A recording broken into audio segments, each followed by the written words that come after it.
مکمل نکاح کیسا ہونا چاہیے، اس کی کیا سنتیں ہیں، کیسا اس کو کرنا چاہیے. اس لیے کہ جب ہم یہ دیکھتے ہیں کہ شریعت میں ہر کام جو اللہ رب العزت نے بتایا ہے اس کا طریقہ بھی ہمیں بتا دیا اپنے نبی کے ذریعے.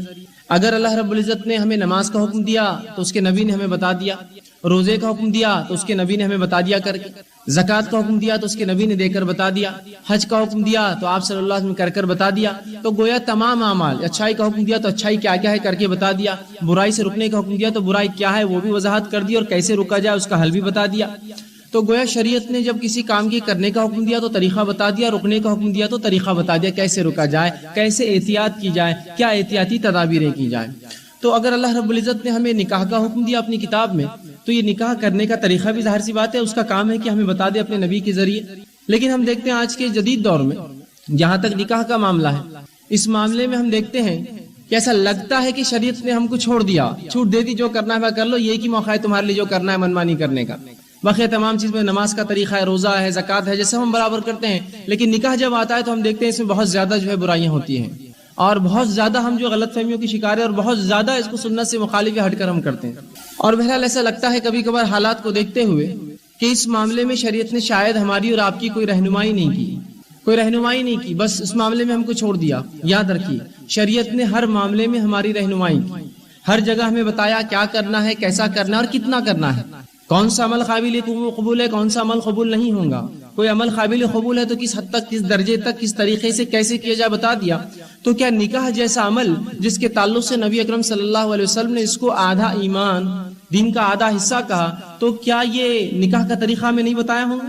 یہ بات اس لیے کہنا پڑ رہی ہے کہ اخبارات ہم پڑھتے ہیں اور جو ہے خبریں ہمارے سامنے آ رہی ہے کہ کچھ لوگ ہیں جو خودکشی کر لے رہے ہیں، عورتیں لڑکیوں کے تعلق سے آتا خودکشی کر لے رہی، بھاگ کر نکاح کر لے رہی اور فلاں پتہ نہیں کیا کیا باتیں. ان تمام کا سبب یہ ہے کہ نکاح چونکہ ان کا نہیں ہو رہا، تو نکاح جو جائز چیز ہے، جو اللہ رب العزت نے کچھ باتیں ہماری فطرت میں رکھی ہے، ان فطری تقاضوں کو حاصل کرنے کے لیے غیر فطری طور سے ہم جو عمل کر رہے ہیں. اگر میں ایک مثال دیتا ہوں، اگر کھانا کھائے بغیر انسان نہیں جی سکتا اور اگر حلال ڈھنگ سے کھانا نہ دیا جائے تو پھر انسان حرام ڈھنگ سے حاصل کرتا ہے اس کھانے ہے یا نہیں ہے؟ اس لیے کہ کھانا فطری تقاضا ہے، تو اس تقاضے کو پورا کرنے کے لیے اگر جائز ڈھنگ سے نہ ہو تو ناجائز طریقوں سے انسان اس کو پورا کرتا ہے، چوری کرتا ہے، ڈاکے ڈالتا ہے اور پتہ نہیں جو بھی کرتا ہے.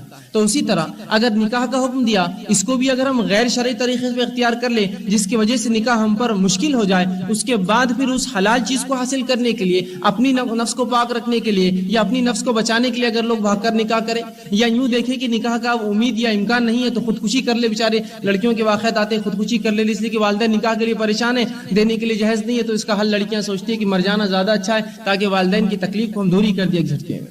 تو کیا واقعی میں شریعت نے اتنا مشکل کیا نکاح کو کہ اس کے کرنے کے لیے امت کو اتنی تکلیفیں، اتنی مشکلوں کا، اتنی مصیبتوں کا کہ ایک والد بیچارہ جس کو ایک یا دو یا تین لڑکیاں ہوں تو پوری زندگی سے لے کر صرف اس لیے کماتا ہے کہ ان کا نکاح کروں. سبحان اللہ. نہ وہ مساجد میں خرچ کر سکتا ہے، نہ مدارس میں دے سکتا ہے، نہ دینی تنظیموں کو دے سکتا ہے، نہ دینی درسگاہوں میں خرچ کرتا ہے. اللہ کے رحمت اس کی فکر یہ ہوتی ہے کہ یہ مال اگر جمع کروں تو ان کا نکاح ہو جائے، ان کا بس بیڑا پار ہو جائے تو بس میری قسمت چمک گئی اور میرا مقصد دنیا میں آنے کا پورا ہو گیا. اس حد تک ہم نے کیا کیا ہے، نکاح کو سنت تر سے ہٹا دیا کہ لوگوں کی زندگیاں صرف زیر بار نکاح کرنے کے لیے پریشان، نکاح ہو جائے تو پریشان، نکاح کے بعد پریشان، ہر جگہ ہم دیکھنے کی صرف پریشانی، حتیٰ کہ ایک انسان جو اپنی زندگی میں ہم دیکھتے ہیں سب کچھ کما کر صرف نکاح پہ لٹا رہا ہے.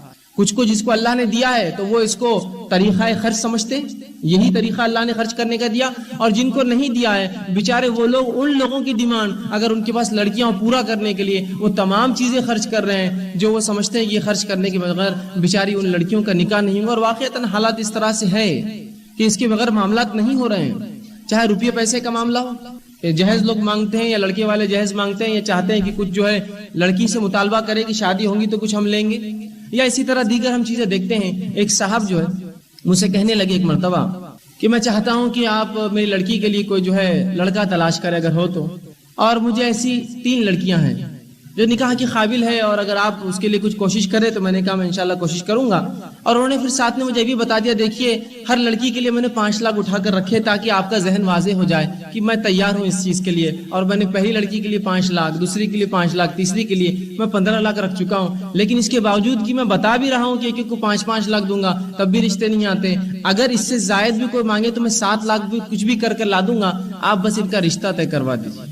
بس ان کا نکاح ہو جائے میرے لیے بس یہ مسئلہ ہے، تو گویا 2 لاکھ اوپر بھی بڑھ جائے تو میں بوجھ اٹھا لوں گا، کوئی گھر بار بیچ دوں گا، بس میرے لیے ان کا نکاح سب سے افضل ہے، سب سے اہم ہے، زندگی کا میرے مقصد ہے، میرے 3 بچے ہیں اس طرح سے۔ اور نہ جانے ایسے کتنے والدین ہوں گے، نہ جانے کتنے ایسے لوگ ہوں گے دنیا میں جو صرف اس وجہ سے پریشان ہیں، ان کی لڑکیوں کی وجہ سے، نہ وہ دین سکون سے عمل کر سکتے ہیں، نہ نمازوں میں ان کو سکون ہوتا ہے، نہ ان کے حالات سدھرنے دیتے ہیں، نہ ماحول میں۔ تو کیا واقعتاً اس شریعت میں نکاح اتنی مشکل چیز ہے کہ جس کو کرنے کے لیے انسان پوری زندگی کھپا دے اپنی صرف پیسہ کما کر اور اپنے لڑکیوں کے نکاح کے لیے؟ جبکہ شریعت میں یہ نکاح اتنا آسان تھا، جیسے کہ شریعت نے جو چیزیں ضرورت ہے انسان کی اس کو آسان کر دیا۔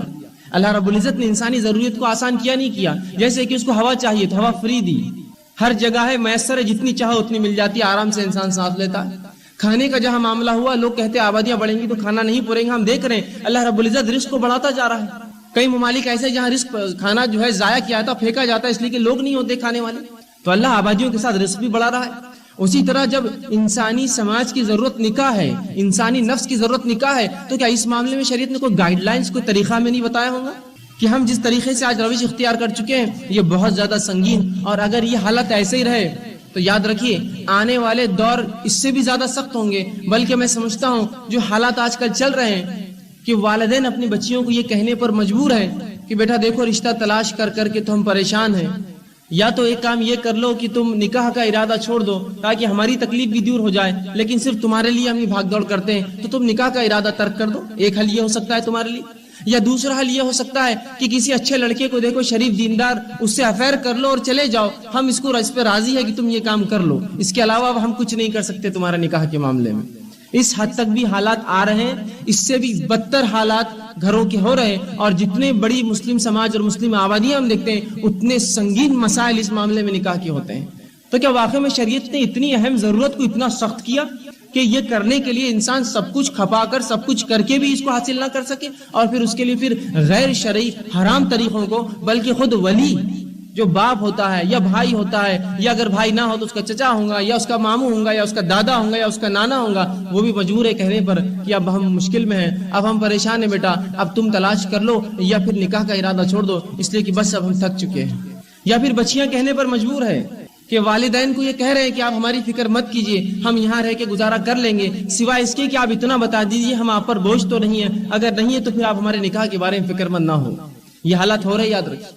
اگر کوئی الزام بھر رہا ہے، خوش ہو رہا ہے کہ میرے گھر تو سب بیٹے، میرے ساتھ یہ نہیں ہے، یاد رکھیے کل کس نے دیکھا آپ کو ساری پوتیاں ہو جائیں، تب ان بیٹوں کے سامنے وہ حالات آئیں گے۔ تو یاد رکھیے کوئی مستثنا نہیں ہے، اس سے سائیکل ہے یہ، ایک جو ہے بالکل ایک گھیرا ہے، ایک کے بعد ایک سب آ کر کھڑے ہوں گے اس چکر میں۔ آج اس کا باپ کھڑا ہے، کل میں کھڑا ہوں گا، کل میرا بیٹا کھڑا ہوں گا، اور تمام ہم آ کے اس پوزیشن، اس مقام پر ضرور آئیں گے جہاں یہ پرابلم، یہ پریشانی ہم سب کو آئیں گی۔ تو کیا شریعت نے اس معاملے میں رہنمائی نہیں کی؟ اسی کے تحت ان واقعات کو دیکھتے ہوئے، ان حالات کو دیکھتے ہوئے ہم نے یہ سوچا کہ نکاح سنت کیسے ہوتا ہے، سنت نکاح ہے کیا، اس میں کیا چیزیں فرائض ہے، کیا واجبات ہے، کیا کرنا ہے، کیا مستحب ہے، اور بقیہ جو کیا جا رہا ہے اس میں کیا غلط ہے، کچھ باتیں آپ کے سامنے رکھ دیں، تاکہ ہو سکتا ہے کہ جب صحیح امیج، صحیح پکچر، صحیح معاملے آپ کے سامنے آئے تو ہو سکتا ہے وہ نوجوان جو کچھ کرنا چاہتے ہیں اس سماج میں، وہ کچھ نہ کچھ ایک تحریکی شکل اختیار کر کے کچھ نہ کچھ ایک قدم مثبت، پازیٹیو، بہترین قدم اپنا آگے بڑھائے، تاکہ اس معاشرے کے اندر دیکھیے آج میری بہن کا مسئلہ ہے تو کل آپ کی بہن کا مسئلہ بھی ہونے والا ہے، آج میری بیٹی کا مسئلہ ہے تو کل آپ کی بیٹی کا بھی مسئلہ ہونے والا ہے، آج میری بھتیجی کا مسئلہ ہے کل آپ کی بھتیجی کا مسئلہ، ہم سب کا مسئلہ ہے۔ تو ایک مثبت ہم قدم لیں کہ کم از کم کچھ نہیں تو ایک ہمارے شہر میں ایک رول ماڈل ہم بنائیں کہ نکاح ایسا ہونا چاہیے، نکاح ایسا ہوتا ہے، اس کا طریقہ یوں ہوتا ہے، سنت یہ ہے، اور اتنا آسان ہے کہ ایسے بھی ہوتا ہے، ایسے بھی ہوتا ہے، اور ایسا بھی ہو سکتا ہے۔ ورنہ اگر سب یہ سوچیں گے کہ میرے ارمان نکل جائے، اور آپ سوچیں گے آپ کے ارمان نکل جائے، اور وہ سوچیں گے ان کے ارمان نکل جائے، تو یہ ارمان تو ہو سکتا ہے نکل جائے، ویسے وہ کبھی پورے نہیں ہوتے ہیں، بس خواہش ہوتی ہے انسان کے ارمان نکالنا، یہ ارمان تو شاید نکل جائے، لیکن اس کے بعد کے حالات بہت بدترین آتے ہیں۔ یاد رکھیے ایک مرتبہ ایک واقعہ ہوا کہ ایک صاحب نے یہ سوچا کہ میں سنت کے مطابق نکاح کروں، والدین نے کہا بھائی ہمارے ارمان ہم کب نکالیں گے، ارمان نکالیں گے یہی تو موقع ہے۔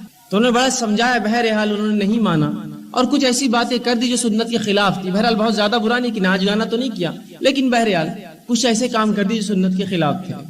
اس کے بعد ہوا یوں کہ وہ والدین ایک مرتبہ کافی بیمار تھے، اور اس بیماری کے عالم میں پڑوسیوں کے گھر پہ شادی تھی، اب انہوں نے تو ڈی جے لا کر کھڑا کر دیا ان کے گھر کے سامنے اور خوب بجانے لگے. والدین نے کہا بیٹا جا کر ان کو سمجھاؤ کہ کیا کر رہے ہیں, بہت مشکل, ہم بیمار ہیں. تو اس شخص نے جواب دیا والدین ان کے ارمان نکل رہے, میں کیسے روکوں ان کو, جا کر ان کے ارمان ہی, آپ کی ایک بیماری سے ان کے ارمان کا کیسا وہ کریں گے؟ ایک ہی بار تو ان کے بچے کی بھی شادی ہو رہی ہے, آپ نے بھی ارمان نکالے تھے, وہ بھی ارمان نکال رہے ہیں, آپ کا طریقہ کچھ تھا, ان کا طریقہ کچھ ہے.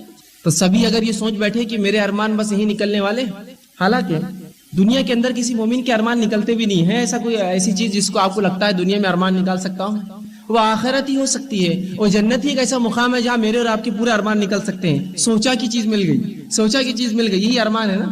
آدمی جو سوچے وہ مل جائے, تو وہ مقام تو جنت ہے, یہاں تھوڑی ہو سکتا ہے. حتیٰ کہ جنت کے تعلق سے آتا ہے کہ اگر انسان سوچے کہ میں وہ پھل کھا لوں, تو نبی اکرم صلی اللہ علیہ وسلم فرماتے اس پھل کا خوشہ نیچے آ جائیں گا, وہ جتنا چاہے کھا لے پھر چلا جائیں گے ٹہنی جہاں کی وہاں. ایسے ارمان نکلتے ہیں وہاں, ہر چیز انسان جو سوچے وہ مل جائیں گی. یہ دنیا میں موقع نہیں ارمان نکالنے کا, اور بالخصوص نکاح تو کوئی ارمان نکالنے کی جگہ ہی نہیں ہو. وہ ایسا مقام بھی نہیں جہاں واقعتاً آپ کہیں کہ ارمان نکالنے کی جگہ ہے, اور کتاب و سنت نے کہا یہاں نکالو جتنے ارمان نکالنا ہے. اور اگر آج میں بیٹے کا باپ یا آج ہم جو ہے بیٹے والے ہو کر اپنے ارمان نکالیں گے ان لوگوں کو زیر بار اور دبا کر جو بیٹی والے ہیں, کل میرے بھی بیٹیوں کا نکاح ہوگا, پھر جب وہ ارمان نکالیں گے تو پھر کیوں ہم کوستے اور کاٹتے ہیں کہ دیکھو فلاں کر رہے, اتنی مشکل سے ہمارا شوہر کما رہا ہے, وہ کرو بولتے ہیں, جوڑا دو بولتے ہیں, گھوڑے پہ بٹھا کے لاؤ بولتے ہیں, فلاں کرتے ہیں. اس لیے کہ آپ نے بھی تو ارمان نکالے تھے, آج کل آپ کے نکلے تھے, آج ان کے نکل رہے ہیں, اور اسی میں پوری امت کا بیڑا غرق ہو جا رہا ہے. اسی کی وجہ سے ہم دیکھتے ہیں کہ لڑکیوں کی عمریں گزر جا رہی ہے, اور یہ مثال تو ایک زمانے تک دیتے تھے کہ لڑکیوں کی عمریں گزرتی ہے, آج لڑکوں کی بھی عمریں گزر جا رہی ہے, اس لیے کہ نکاح نہیں ہو رہا ہے ان کا. کہ تو جہاں انہوں نے ارمان کا سوچا, آج ادھر بھی ڈیمانڈ شروع ہوگا کہ ان کے بھی کچھ ارمان.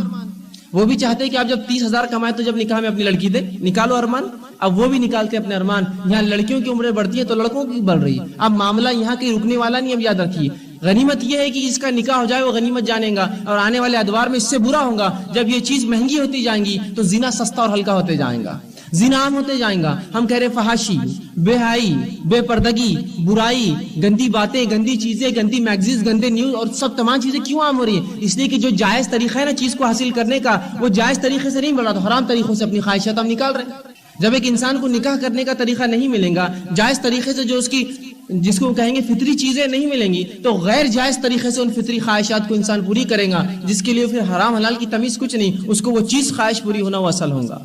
جب کھانا فطرت میں ہے, کھانا حلال طریقے سے نہیں جائیں گا حرام, تو اسی طرح ہوگا. یہ نکاح کو مہنگا, یہ نکاح کو غیر سنت کر کے ہم نے اپنے نفسوں پر بہت زبردست ظلم کیا, اور آنے والی پیڑھیوں کے لیے ایک بہت زبردست نقصان دہ چیز چھوڑ کر جا رہے ہیں. جو نکاح کا طرز اور طریقہ میں نے اور آپ نے, اس سماج نے, مسلم امت نے صرف ہندوستان میں نہیں پورے دنیا کے اندر اختیار کیا, اس روش کو ہمیں بہت جلد چھوڑنا ہوگا. اس روش کو نہ چھوڑنے پر آنے والے 10-20 سال کے نتائج یورپ اور امریکہ سے زیادہ ہٹ کر نہیں ہوں گے. یاد رکھیے, لوگ آج بھی گواہی دے رہے ہیں. کوئی چیز اگر میری نظروں کے سامنے نہیں ہے تو اس کا مطلب یہ نہیں کہ ہو نہیں رہی ہے. لوگ آج بھی گواہی دے رہے ہیں برائی لوگوں کی, مردوں اور عورتوں کی. میں کسی کو دوش نہیں دیتا اس میں کہ لڑکیاں فلاں کر رہی اور لڑکیاں فلاں کر رہی, اس لیے کہ تالی ایک ہاتھ سے نہیں بجتی. اگر لڑکیاں بھاگ کر جا رہی تو کوئی بھگا کر لے کے بھی جا رہا ہے, دونوں برابر کے شریک اس جرم کے اندر. تو یہ گناہ عام ہوتے جائیں گے. آج ان کے گھر میں آگ ہے, کل میرے گھر میں آگ ہونے والی ہے. تو لہٰذا اس سنت طریقے کو اختیار کرنا اس مسئلے میں آج کے جدید دور کی بہت اہم اور سخت ترین ضرورت ہے.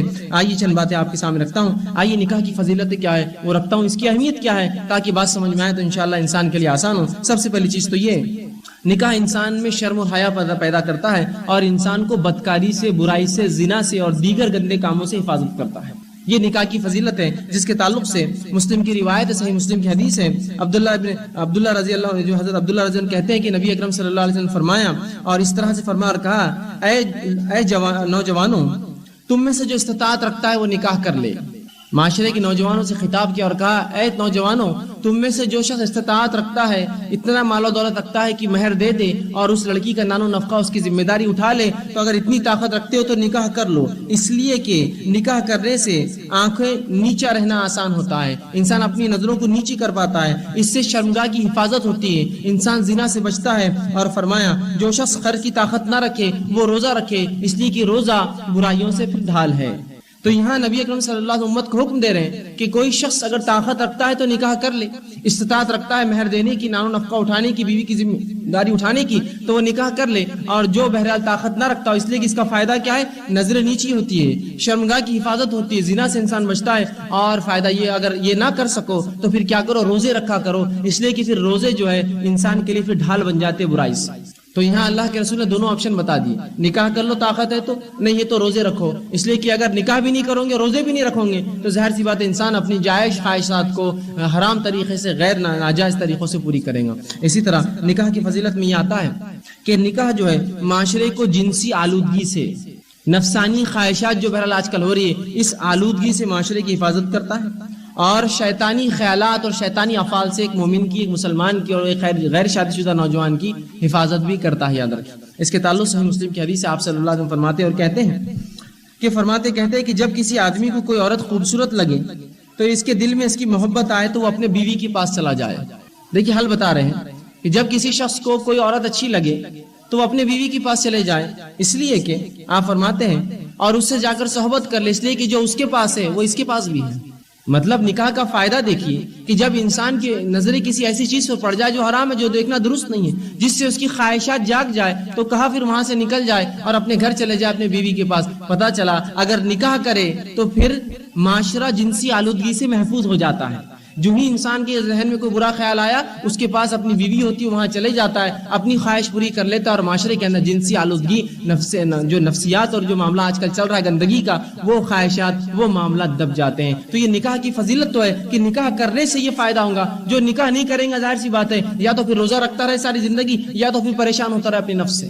تو نکاح کا یہ بھی فضیلت ہے. اسی طرح آپ صلی اللہ علیہ وسلم فرماتے اور کہتے ہیں، اور یہ جامع ترمذی کی روایت آپ نے فرمایا، جب عورت سامنے آتی ہے تو شیطان کی صورت میں آتی ہے. مطلب شیطان کیا کرتا ہے؟ جب کوئی غیر محرم عورت کسی کے سامنے آتی ہے، شیطان اس کی جو صورت میں آتا ہے، مطلب بری نہیں، شیطان اس کو خوشنما کر دیتا ہے، اٹریکٹیو کر دیتا ہے. اسی لیے بہت سی بار ہوتا ہے، میں مذاق کے طور پہ نوجوانوں سے کہتا ہوں، لوگ کہتے ہیں یار جب میرا نکاح تھا، میں جب ڈھونڈ رہا تھا تو کوئی لڑکی دکھ نہیں رہی تھی، فلاں دکھ گئی تو میں نکاح کر لیا، اور آج دیکھو کتنی اچھی لڑکیاں دکھ رہی. یہ کہاں تھی جب تک میرا نکاح ہوا تھا؟ دیکھا آپ نے؟ رسول اللہ فرماتے ہیں جب لڑکی کو، غیر محرم کو انسان دیکھتا ہے، جو ہی اس کو دیکھتا ہے وہ اس کو اتنی خوبصورت نظر آتی ہے کہ بس جس کی کوئی انتہا نہیں. شیطان کا یہ کام ہے، اس کا مقصد ہوتا ہے اس کے ذریعے وہ غلط کام کروائے. ٹھیک، تو کہا کہ شیطان جو ہے وہ عورت جو ہے شیطان کی صورت، مطلب اس کو خوبصورت بناتا ہے. اور لہٰذا جب تم کسی عورت کو دیکھو تو اگر تمہیں اچھی لگے تو اسے چاہیے کہ وہ جا کر اپنے بیوی سے صحبت کر لے، اس لیے کہ اگر اس کا نکاح ہوگا تو اس برائی سے بچ جائیں گے. اس لیے کہ بہت سی مرتبہ انسان شادی شدہ بھی ہو لیکن جنسی آلودگی جو ماحول میں بھری ہے، جو بے حیائی، جو فحاشی، جو لباس کے اعتبار سے گندگی انسان دیکھ کر پریشان ہوتا ہے، تو وہ چلے جائے. جب نکاح شادی شدہ ہوگا تو جا کر اپنی خواہش پوری کر لیں گا، اور اس گناہ سے، سنگین جرم، زنا جیسے جرم سے، جس کی سزا شریعت نے یہ دی ہے کہ اگر شادی شدہ ہو تو سنسار کر دیا جاتا ہے، اسے زمین میں دفنایا جاتا ہے گردن تک، اور پتھر مار کے اس کے سر پہ اس کو ہلاک کیا جاتا ہے. اور اگر غیر شادی شدہ ہو تو اسے کوڑے لگوائے جاتے ہیں. اتنی سخت سزا دی تو وہ عمل سے انسان جو ہے بچ جاتا ہے. اسی طرح نکاح انسان کے لیے باعث راحت اور سکون ہوتا ہے. یاد رکھیں نکاح کرنے سے انسان سکون اور راحت پاتا ہے، اور یہ صرف شریعت نہیں کہہ رہی ہے، یہ دنیا بھی اس کی گواہی دیتی ہے. آئیے نسائی کی حدیث ہے، سنن نسائی کی، آپ صلی اللہ علیہ وسلم فرماتے ہیں اور کہتے ہیں، میرے دل میں عورت اور خوشبو کی محبت ڈال دی گئی ہے. نبی اکرم صلی اللہ علیہ وسلم جن چیزوں میں سکون اطمینان پاتے ہیں ان میں سے ایک چیز ہے یہ عورت اور خوشبو کی میرے دل میں محبت ڈال دی گئی ہے. اس لیے کہ اس سے سکون اور اطمینان حاصل ہوتا ہے انسان کے نکاح سے، جس کا بہرحال مشہور واقعہ ہے کہ آپ کے سامنے نقل کروں گا کہ کیسے انسانی نفس سکون پاتا ہے نکاح میں. کہ جو ہی امریکہ کے اندر سن 2001 میں 11 سپٹمبر کو جو واقعہ ہوا اور وہ جو 2 بڑے ٹاور تھے، وہ بہرحال جو بھی ہوا، جو حملہ ہوا اس میں اٹھائے گئے، اس کے بعد جو سب سے پہلا ریاکشن امریکن عوام کا آیا، نکاح ہونا شروع ہو گئے. اتنے نکاح ہوئے کہ جتنے نکاح امریکن تاریخ میں کبھی نہیں ہوئے تھے آج تک. بات سمجھ میں آ رہی ہے؟ انسانی فطرت کا تقاضا ہے، نکاح انسان کو سکون دیتا ہے. وہ نکاح کی طرف بھاگ رہے تھے اور نکاح کر رہے تھے، حالانکہ وہ تمام عمل پہلے سے کر رہے تھے جو نکاح کی بات لوگ کرتے ہیں. عموماً حرام کاری چالو تھی، لیکن انہوں نے سب نے نکاح کرنا شروع کیا، اور اس در سے لوگوں نے نکاح کیا کہ اس سال جتنے نکاح ہوئے اتنے ریکارڈ بن گیا کہ صدیوں میں اتنے نکاح نہیں ہوئے تھے. اس لیے کہ ذہنی طور سے پریشان تھے، ان کو لگ رہا تھا اب جب یہ ٹوٹ گیا تو پورا امریکہ اب جل جانے والا ہے، اور ہر شخص سکون کے لیے بھاگ رہا تھا، اور ان تمام کو سکون اطمینان اسی چیز میں ملا جس کو نکاح کہتے ہیں. نکاح کر رہے تھے جو ہے رفتہ رفتہ. تو اس سے اندازہ ہم کر سکتے ہیں نکاح باعث راحت اور سکون ہے. اسی طرح آپ صلی اللہ علیہ وسلم فرماتے اور کہتے ہیں نکاح کے تعلق سے یہ بیہقی کی روایت ہے، آپ نے فرمایا جب کوئی شخص نکاح کر لیتا ہے تو آدھا دین مکمل کر لیتا ہے. جب کوئی شخص نکاح کرتا ہے تو آدھا دین مکمل کر لیتا ہے. اب لہٰذا اسے چاہیے کہ باقی کا آدھا پورا کرے. تو نکاح جو آدھا دین ہے، نصف دین ہے. جو نکاح نہیں کرتا اس کا آدھا دین پورا نہیں ہوا.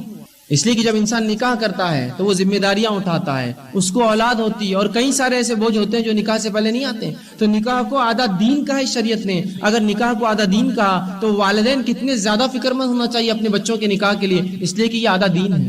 ان کے نکاح جلد سے جلد کرے بالغ ہوتے تاکہ وہ اپنے دین میں مکمل ہو جائے، برائیوں سے، فحاشی سے، گندگی سے، زنا سے اور برے کاموں سے دور رہے، پھر اپنی تعلیم بھی حاصل کرتے رہے، پھر باقی تمام کام بھی انسان جو ہے کر سکتا ہے. یاد رکھیں بہت سی والدین یہ کہتے ہیں کہ لڑکا ابھی جو ہے کماتا نہیں ہے، لڑکی بھی کماتی نہیں ہے، ابھی نکاح کیسا کرے، یا لڑکی ابھی پڑھ رہی ہے، لڑکا ابھی کماتا نہیں ہے، نکاح کیسے کرے. تو اندازہ لگائیے اگر لڑکی بھی پڑھ رہی ہے، لڑکا بھی پڑھ رہا ہے اور دونوں کا خرچہ ادھر بھی آپ اٹھا رہے ہیں ادھر بھی والدین اٹھا رہے ہیں، دونوں طے کر لیں ان کی تعلیم تک ان کا نکاح کر دیں گے، دونوں خرچہ اٹھائیں گے مل کے آدھا آدھا. ویسے بھی تو خرچہ اٹھا رہے ہیں آپ، نکاح کر کے تو دیکھیے ان کے تعلیمی معیار بڑھ جائیں گے، ان کے اخلاق سدھر جائیں گے، ان کے معاملات بدل جائیں گے. اس لیے کہ طالب علم جو ہوتے ہیں ان کا اکثر ذہن کا آدھے زیادہ حصہ صرف ادھر ہی ہوتا ہے کہ ان کا نکاح کب ہوگا. اور ایک طالب علم کا اگر نکاح ہو جائے تو آپ دیکھیے اس کی تعلیم کی رفتار، اس کے پڑھنے کا، اس کا سمجھنے کا، اس کا شعور، اس کی تمام چیزیں خود بڑھ جاتی ہیں. تو ویسے بھی تو آپ ادھر بھی برائی اس کی ذمہ داری لے رہے ادھر بھی لے رہے. اگر نکاح کر دیا جاتا ہے تو یہ والدین کی نیکی ہے کہ وہ نکاح کر رہے ہیں، دونوں آدھا خرچہ اٹھائے، اس کے بعد خود جب کمانے لگیں گا. لیکن یہ تو سوچئے اس کا آدھا دین مکمل ہو جائے گا اور ساتھ میں وہ گندی چیزوں سے، برائی سے، زنا سے، شرمگاہ کی حفاظت کر پائیں گا اور جو ہے اپنی نظروں کو نیچے رکھ پائیں گا. اس سے بڑا اور کیا ہو سکتا ہے معاملہ. تو دین اس کا مکمل ہو جائے گا، ساتھ میں جو ہے وہ برائیوں سے بچ جائیں گا. لیکن یہ سوچ اور یہ شعور ہمارے پاس کہاں ہے؟ یہ کہاں سوچا جاتا ہے کہ یہ بھی دین کا حصہ ہے، اس سے بھی ہم فائدہ اٹھائیں. تو یہ سوچنے کی ضرورت ہے، سمجھنے کی ضرورت ہے. اسی طرح جو شخص نکاح کا ارادہ کرے اور اس کے لیے کوشش کرے، اللہ رب العزت پر اس کا ذمہ ہے کہ اس کی مدد کرے. نبی اکرم صلی اللہ علیہ وسلم فرماتے ہیں، نسائی کی روایت ہے، آپ صلی اللہ علیہ وسلم فرمایا اور کہا 3 آدمی ایسے ہیں جن کی مدد کرنا اللہ کا ذمہ ہے. پہلا فرمایا وہ غلام جو اپنے مالک سے معاہدہ کر لے کہ اتنے رقم دینے کے بعد وہ اسے آزاد کر دیں گا، اللہ کا ذمہ ہے کہ اس کی مدد کرے، اس کو رزق دے تاکہ وہ اپنی رہائی کر لے، آزاد کر لے. دوسرا فرمایا وہ انسان جو برائی سے بچنے کے لیے نکاح کرنا چاہے، اس کی مدد کرنا بھی اللہ کا ذمہ ہے، اس کی روزی روٹی میں اضافہ کرنا، برکت اللہ کا ذمہ ہے. تیسرا فرمایا وہ آدمی جو جہاد میں ہو، اللہ کا ذمہ ہے کہ اس کی مدد کرے. 3 آدمی ایسے ہیں جن کا ذمہ ہے کہ اللہ ان کی مدد بالکل کرے گا. ایک غلام جو آزادی کے لیے کوشش کر رہا ہو، دوسرا وہ نوجوان جو اپنی نظروں کو بچانے کے لیے، برائی سے بچنے کے لیے نکاح کرتا ہو، تیسرا انسان جو جہاد کرتا ہو. ان تینوں کی حفاظت کا ذمہ، ان تینوں کی معاف کرنا، مدد کا ذمہ اللہ کا. یاد رکھیں تو اللہ ایسے لوگوں کی مدد کرتا ہے جو اس سے کرتا ہے. اسی طرح نکاح انسانی نسل کی بقا کے لیے ضروری ہے. انسانی نسل آگے کیسے چلیں گی جب نکاح نہیں ہوگا. اور دوسرا قیامت کے روز نبی اکرم صلی اللہ علیہ وسلم کے فخر کا باعث بھی ہوگا. یہ آئیے حدیث میں الفاظ ہیں، ایک شخص اللہ کے رسول صلی اللہ علیہ وسلم کے پاس آیا، یہ سنن ابو داؤد کی روایت ہے، اور کہا اللہ کے رسول میں فلاں لڑکی سے نکاح کرنا چاہتا ہوں جو بڑی خوبصورت ہے، بڑا زبردست حسب نسب ہے. آپ صلی اللہ علیہ وسلم نے کہا اور فرمایا، اس گھر کے تعلق سے یہ بات مشہور تھی کہ ان کو اولاد نہیں ہوتی لڑکیوں کو. تو کہا دیکھ اس گھر میں جو اولاد نہیں ہوتی لڑکیوں کو، تو کسی اور سے نکاح کر. کہا نہیں میں جو ہے اسی سے نکاح کرنا چاہتا. دوسری بار آیا، کہا تو کسی اور سے نکاح کر لے، وہ زیادہ بہتر ہے. پھر وہ تیسری بار آیا، کہا نہیں اللہ کے رسول میں اس سے نکاح کرنا چاہتا ہوں. آپ صلی اللہ علیہ وسلم تیسری باری منع فرمایا اور کہا، آپ صلی اللہ علیہ وسلم نے ارشاد فرمایا، محبت کرنے والی، کیونکہ تمہاری کثرت سے روز قیامت جو اللہ کے رسول فرماتے ہیں میں دوسری امتوں پر فخر کروں گا.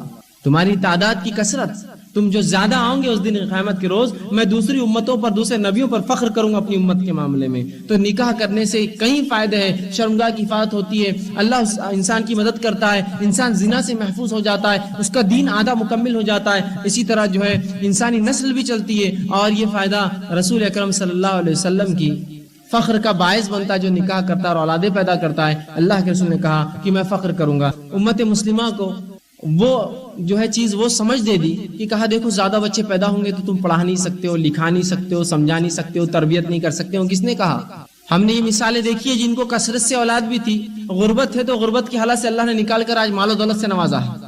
دیکھیے آپ کسی سے واقعہ سنیے کہ ہم 5 بھائی تھے، 10 بھائی تھے، 15 لوگ تھے، ہم بہن بھائی، اتنے مشکل سے والد نے والا آج اتنا دیا اللہ نے کہ والد جس گھر میں چاہے رہ سکتا ہے. سو اللہ نے گھر دیے، ہزاروں گاڑیاں دے دیے، مال و دولت دیے، بنگلے دیے. کہاں کمی ہوئی؟ اگر واقعے میں کمی ہوتی تو ہم کو تو ایسی مثالیں ملنا چاہیے. لیکن یہاں کثرت اولاد نبی اکرم صلی اللہ علیہ وسلم کی فخر کا باعث ہوتی ہے. یہ الگ بات ہے کہ اولاد کی تربیت کے لیے ان میں فرق کرے، الگ چیز ہے، لیکن اسلام یہ کہتا ہے یہ اللہ کا ذمہ ہے کس طرح سے جو روزی روٹی دے، روزی تم اور ہم نہیں کماتے ہو، روزی اللہ رب العزت دیتا ہے، لہٰذا اس کی فکر نہیں، ہمیں تربیت کی فکر، وہ ایک الگ چیز ہے. ٹھیک. اسی طرح نکاح کی اہمیت کیا ہے، نبی اکرم صلی اللہ علیہ وسلم نے حدیث میں یوں فرمایا، صحیح مسلم کی روایت ہے، آپ تمام جانتے ہیں واقعہ. 3 صحابی آئے اور کہا اللہ کے رسول صلی اللہ علیہ وسلم کی کیسی زندگی تھی؟ ماں عائشہ رضی اللہ عنہا نے فرمایا کیا قرآن نہیں پڑھا؟ بس قرآن ہی اللہ کے رسول صلی اللہ علیہ وسلم کی زندگی تھی. اب جب ماں عائشہ نے یہ کہا قرآن نہیں پڑھا تو وہ ایک نے خصم کہا میں کبھی نکاح نہیں کروں گا، اس لیے کہ نکاح کرنے سے تو پھر میں عبادتوں میں خلل آ جائیں گے، رسول اللہ اتنی عبادتیں کرتے تھے. ایک نے کہا میں ابھی کبھی رات میں سوؤں گا ہی نہیں، اس لیے کہ پھر سوؤں گا تو پھر عبادتیں نہیں ہو سکیں. ایک نے کہا میں کام دھندا تجارت سب چھوڑ دیتا ہوں، اس لیے کہ نکاح جو ہے یہ سب چیزوں سے جو ہے میں دین میں جو عمل نہیں کر پاؤں. جب نبی اکرم صلی اللہ علیہ وسلم کو یہ بات بتائی گئی تب آپ نے کہا اور لوگوں کو جمع کیا اور کہا کون ہے جو تم میں فلاں اور فلاں فلاں ایسی باتیں کرتا ہے؟ یاد رکھو میں نے نکاح بھی کیے ہے، میں راتوں میں سوتا بھی ہوں، کبھی روزہ رکھتا ہوں اور کبھی افطار بھی کرتا ہوں. النکاح من سنتی، یہ نکاح میری سنت ہے. اور پھر فرمایا ان تمام چیزوں کے بعد فمن رغب عن سنتی، جو اس سے رغبت نہ رکھے، اس کو وہ نہ کرے، اس پہ عمل نہ کرے، فلیس منی، پھر وہ ہم میں سے نہیں ہے. تو یہاں رسول اللہ صلی اللہ علیہ وسلم نے اس کو سنت قرار دیا اور کہا کہ جو یہ نہ کرے خامخواہ کی جس پہ نکاح فرض ہے، یاد رکھیے وہ ضرور کرے، اس کو زنا سے ڈر ہے کہ وہ زنا کر لے نکاح اس سے فرض ہو جاتا ہے. بقیہ لوگوں کے لیے بہرحال سنت رہتا ہے، اس لیے کہ حدیث واضح النکاح من سنتی، نکاح میری سنتوں میں سے ہے. اور جو اس کو خامخواہ رغبت نہ رکھے، خامخواہ نہ کرے تو پھر لیس منی، اس کا مجھ سے کوئی تعلق نہیں ہوگا، یاد رکھیے. تو نکاح جو ہے اس کی بڑی اہمیت شریعت میں آتی ہے. اسی طرح اللہ کے رسول صلی اللہ علیہ وسلم حدیث فرماتے ہیں دینداری کے تعلق سے اور کہتے ہیں، جامع ترمذی کی روایت ہے، جب ایسا شخص تمہارے پاس نکاح کا پیغام بھیجے جس کا دین اور اخلاق سے تم مطمئن ہو، جب کوئی ایسا لڑکا یا ایسی لڑکی کا رشتہ تمہارے پاس آئے جس کے اخلاق اور دینداری سے تم مطمئن ہو تو پھر نکاح کر دو. اگر ایسا نہ کرو گے تو دنیا میں زبردست فتنہ اور فساد مچیں گا. آج ہم دیکھتے ہیں فتنہ اور فساد دنیا میں کتنا مچا ہے. دیکھیں دینداری تو کہیں لحاظ ہی نہیں ہمارے پاس، باقی تمام چیزیں ہوں گی، آگے تفصیلات میں رکھوں گا. تو رسول اللہ صلی اللہ علیہ وسلم نے فرمایا کہ جو اگر تم دیکھو کسی کے اخلاق اچھے ہیں، دینداری معاملہ اچھا ہے تو اس سے نکاح کر دو. اگر تم ایسے نکاح کا انکار کرو گے تو دنیا میں فتنہ اور فساد مچیں گا. ادھر آج فتنے اور فساد ہم دیکھنے کتنے مچ چکے ہیں. ٹھیک. اسی طرح چند باتیں نکاح کے تعلق سے، جب اس کی فضیلت اور اس کی اہمیت ہم نے جانی، چند اور احکامات اس کے تعلق سے دیکھ لی کہ سب سے پہلی چیز تو یہ مرد اور عورت کا ایجاب قبول جو ہے نکاح کا رکن ہے. مرد اور عورت ایجاب قبول کرے، ایک دوسرے کو پسند کرے، تبھی نکاح ہو سکتا ہے. ٹھیک. ورنہ ایسا بہت سی بار ہوتا ہے کہ والدین جو ہے لڑکوں سے یا لڑکیوں سے پوچھتے اور نکاح طے کر دیتے اور کہتے بس ہم نے کہہ دیا سن لو. یہ الگ بات ہے کہ وہ بچے سن لے، یہ بھی اچھی بات ہے، لیکن اگر نہ مانے تو آپ کو ان کی اجازت لینا ضروری ہے، یاد رکھیے.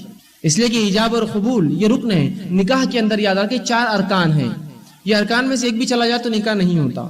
پہلا رکن ہے ولی کا ہونا، لڑکی بغیر ولی کے نکاح نہیں کر سکتی، یاد رکھیے. دوسرا ایجاب و قبول ہونا، لڑکی کو لڑکا پسند ہو، لڑکے کو لڑکی پسند ہو. تیسرا مہر طے ہو، مہر دیا جائے. اور چوتھا رکن ہے 2 گواہ ہو. بس یہ نکاح کے رکن ہے. رکن وہ چیز ہوتی ہے ارکان جن کے ایک بھی ساقط ہونے سے نکاح نہیں ہو سکتا. لڑکی نے بغیر ولی کے نکاح کیا وہ نکاح نہیں ہو سکتا. بغیر ایجاب و قبول کے نکاح وہ نکاح نہیں ہو سکتا. مہر دینے کا ارادہ نہیں کیا وہ نکاح بھی زنا میں آ جائیں گا. تو گویا یہ رکن ہے 4. یہ 4 ہی نکاح کے رکن ہے، یاد رکھیے. بس اتنا ہی سادہ نکاح ہے کہ ولی راضی ہو، ایجاب و قبول ہو، 2 گواہ ہو اور مہر طے کر لیا، ہو گیا نکاح آپ کا. بس یہی نکاح ہے. تو ایجاب و قبول ضروری یاد رکھیے نکاح کے لیے، اس لیے کہ نبی اکرم صلی اللہ علیہ وسلم کے زمانے میں ایک مرتبہ ایک خاتون کا نکاح کر دیا گیا جو راضی نہیں تھی کسی اس شخص سے. اس نے اللہ کے رسول صلی اللہ علیہ وسلم کے پاس آ کر اللہ کے رسول میں راضی نہیں تھی، میرا نکاح زبردستی کیا گیا. آپ صلی اللہ علیہ وسلم اس کا نکاح توڑ دیا، کہا کہ تیرا نکاح نہیں، اس کا نکاح باطل قرار دیا، دونوں ان کو الگ کر دیا. تو دیکھا آپ نے ایجاب و قبول ضروری ہے. یہ لڑکا لڑکی کو پسند کرے، لڑکی لڑکی کو پسند کرے. ہاں یہ الگ بات ہے اگر لڑکا لڑکی اتنی سمجھداری نہیں رکھتے ہیں تو ولی ان کو سمجھائے، منائے، کوشش کرے، لیکن زبردستی نکاح نہ کرے کہ نہیں کرنا ہی پڑے گا، نہیں فلاں کرنا پڑے گا. ایجاب و قبول یاد رکھے اس کی شرط ہے. اسی طرح دینداری کا لحاظ نکاح کے لیے ہونا چاہیے، نہ کہ دیگر اور چیز کا. ٹھیک ہے. اس لیے کہ آپ صلی اللہ علیہ وسلم نے حدیث میں اس کی وضاحت کی اور فرمایا کہ لوگ نکاح 4 چیزوں کی وجہ سے کرتے ہیں لڑکیوں سے. پہلا فرمایا ولی مالیہ، اس کے مال کی وجہ سے لوگ نکاح کرتے ہیں. بہت مالدار لڑکی نکاح کر لو، خوب مل جائیں گا. وہ لوگ جو لڑکیوں کے مال پر نظر رکھتے ہیں، یہ امید کرتے ہیں کہ لڑکی کو صرف نکاح کرے تو کچھ ملے. یہ لوگوں کو بھی میں اپنی زبان میں کہتا ہوں یہ ماڈرن بھکاری ہے.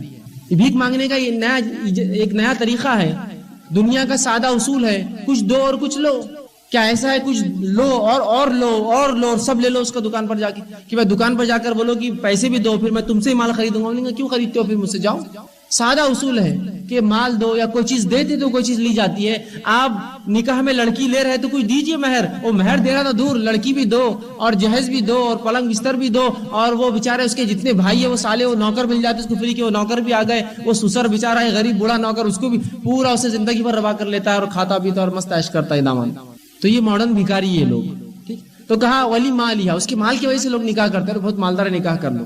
دوسرا آپ نے فرمایا ولی جمالھا، لوگ یہ دیکھتے ہیں بڑی خوبصورت ہے نکاح، بس میرا ہو جانا چاہیے. ہوتا ہے نا خوبصورتی کے بڑے عجیب عجیب پیمانے ہیں لوگوں کے پاس.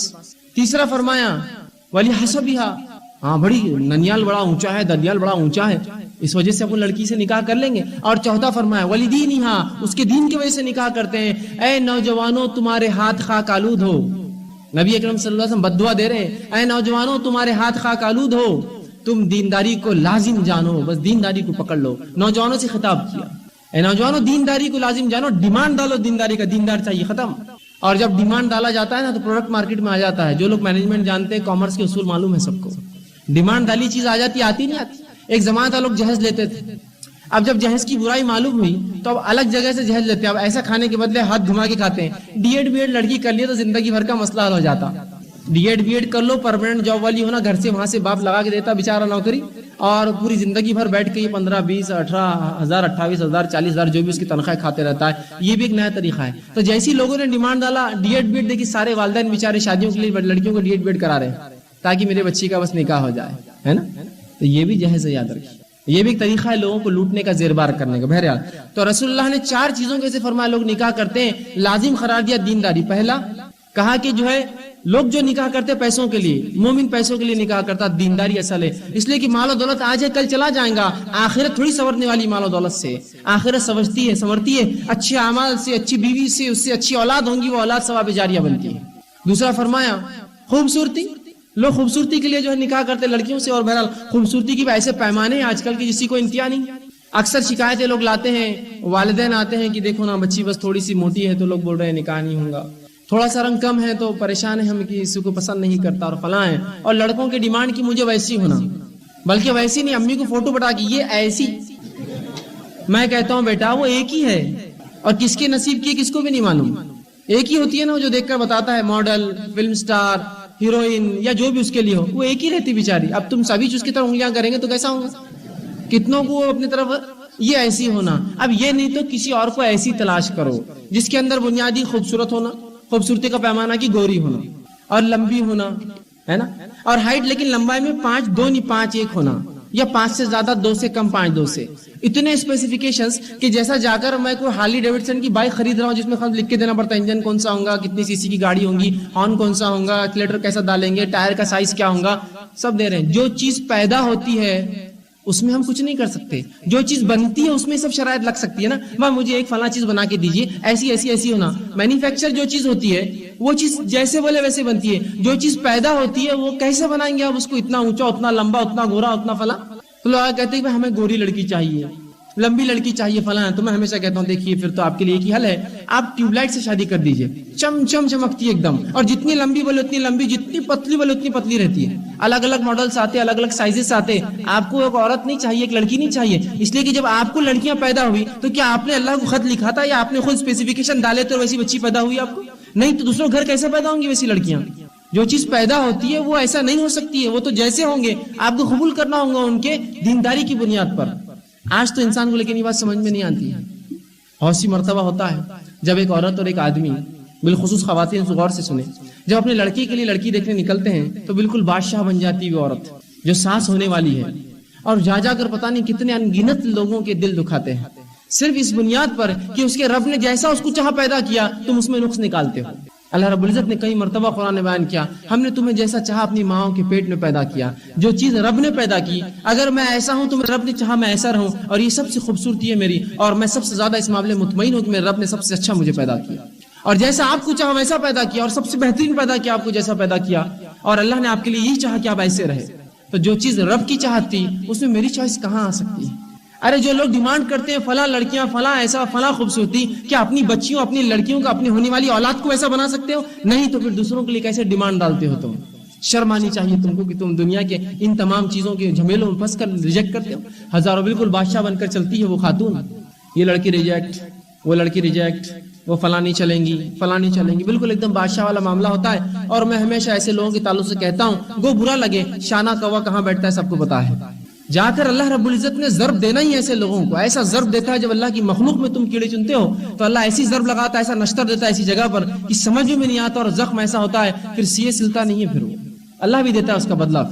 بہت کئی ہزاروں کو ریجیکٹ کرنے اور کہیں کے دل دکھانے، کہیں پر طنز، کتنوں پر تانے، کتنوں پر مال کے چیڑے، کتنوں کی چادریں، شطرنجا گلاسوں کے اوپر برے الفاظ ادا کر کے ایک کوئی لڑکی اس کو بہرحال پسند آتی ہے. اب یہ تو معاملہ اس کے لڑکے کا ہو گیا. جب اسی کی لڑکیوں کے لیے نکلتی ہے تو پھر بالکل حالت اسی خاتون کی جو ایک بادشاہ تھی نوکرانی سے بدتر ہوتی ہے. ارے آ گئے تو بس اب کر ہی لو میری بچی کو، بس تھوڑا سا نقصے کلر کم ہے.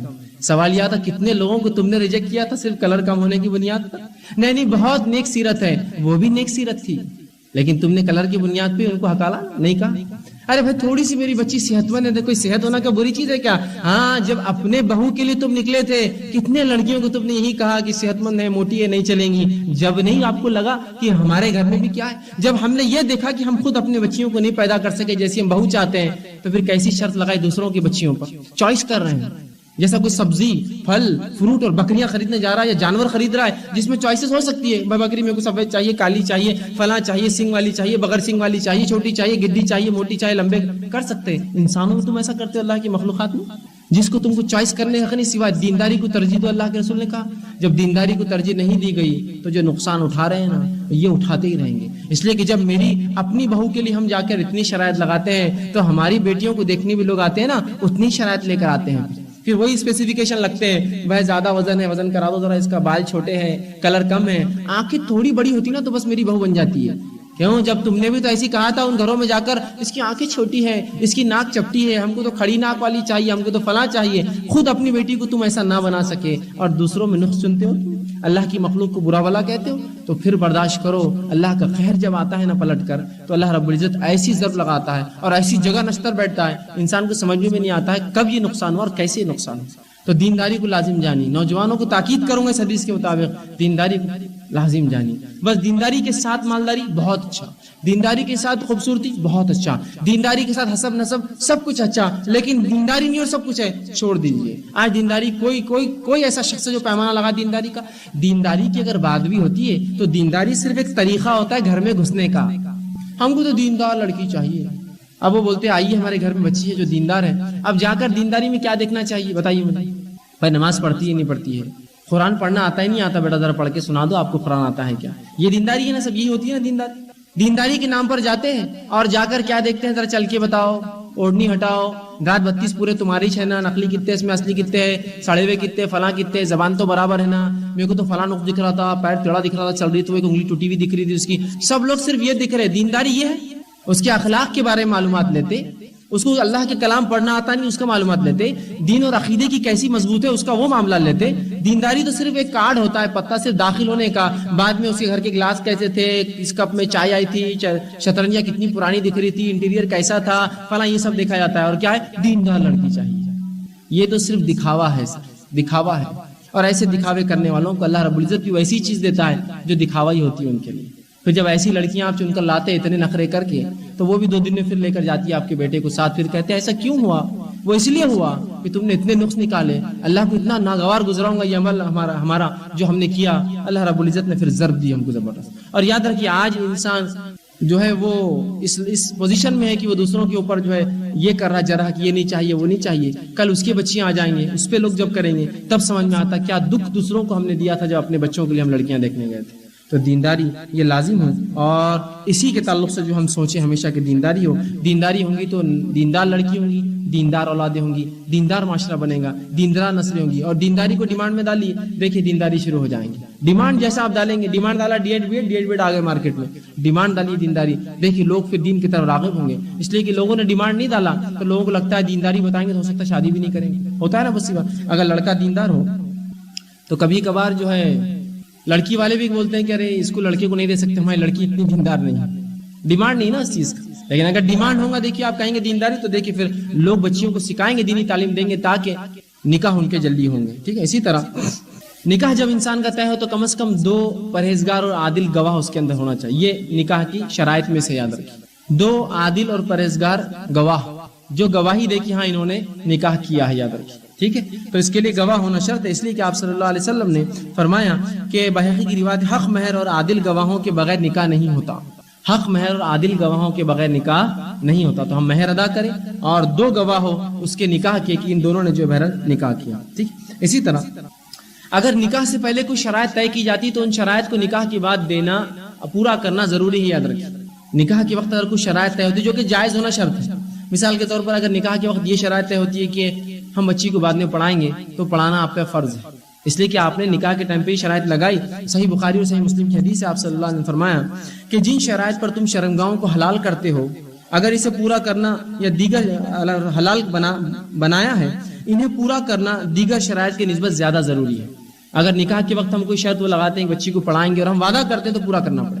نکاح کے وقت غیر شرعی شرائط نہیں لگا سکتے ہیں، آپ یاد رکھیں. آپ صلی اللہ علیہ وسلم بخاری کی روایت میں فرمایا نکاح کے وقت یا کوئی ایسی شرط جو غیر شرعی ہو وہ باطل ہوتی ہے، وہ لائق عمل نہیں ہونی. اسی طرح بیٹی کے نکاح کے وقت اس کا گھر بنانے کے لیے یا گھر سنوارنے کے لیے کچھ دینا جہیز، یہ سنت سے ثابت نہیں. یاد رکھیں لہٰذا جو چیز سنت سے ثابت نہیں ہے میں نوجوانوں سے بھی گزارش کروں گا، ان کے والدین سے، بالخصوص لڑکوں کے نوجوان والدین سے، کہ آپ کچھ لینے کی امید نہ کریں، اس لیے کہ جب آپ لیں گے تو پورا سماج لینے والا بن جائے گا. یہ کیسی بات ہے؟ اللہ رب العزت نے سورہ نساء میں فرمایا الرجال قوامون علی النساء، مرد جو ہے وہ قوام ہے، وہ ایک درجہ اونچا رکھتا ہے عورت پر. کیوں؟ اس لیے کہ وہ کما کر لاتا اور کھلاتا ہے. تو تم کمانے والے ہو، مردوں کو اس نے اونچا رکھا اس لیے کہ کما کر لاتے ہو، اور اگر دینے والا ہاتھ، کمانے والا ہاتھ ہی مانگنے والا بن جائے نکاح کے وقت کی مجھے دو، اور کیسی شرم کی بات ہے. پوری زندگی میرے والدین کپڑے پہنائے، پوری زندگی اپنے خود کے بنائے ہوئے بستر پہ مسوں، اور جس دن نکاح کروں اور اپنا دین مکمل کروں تو بستر بھی کسی اور کا، لباس بھی کسی اور کا، کپڑے بھی کسی اور کے، تمام چیزیں ادھار لیتے ہیں. بلکہ امید اور خواہش نہیں، کبھی کبھار تو فہرست دے دی جاتی ہے کہ اتنے چیزیں ہونا نکاح میں، ہے نا. شادی سے پہلے جوڑا ہونا، جوڑا لیتے ہیں، جوڑا بھی لیتے ہیں تو مجھے لگا شاید چھوٹا موٹا کوئی جوڑا لیتے ہیں. 25,000 کا جوڑا. میں نے کہا باپ جناب میں خود اپنے پیسے سے بنائے گا 25,000 کا جوڑا؟ کبھی ہاں کبھی بنایا اپنے لیے اپنے باپ کے پیسے سے اور اپنے نفس سے 25,000 کا جوڑا؟ شرم نہیں آتی؟ دوسرے جب زیر بار ہے دبے ہوئے ان سے پیسہ لیتے ہو.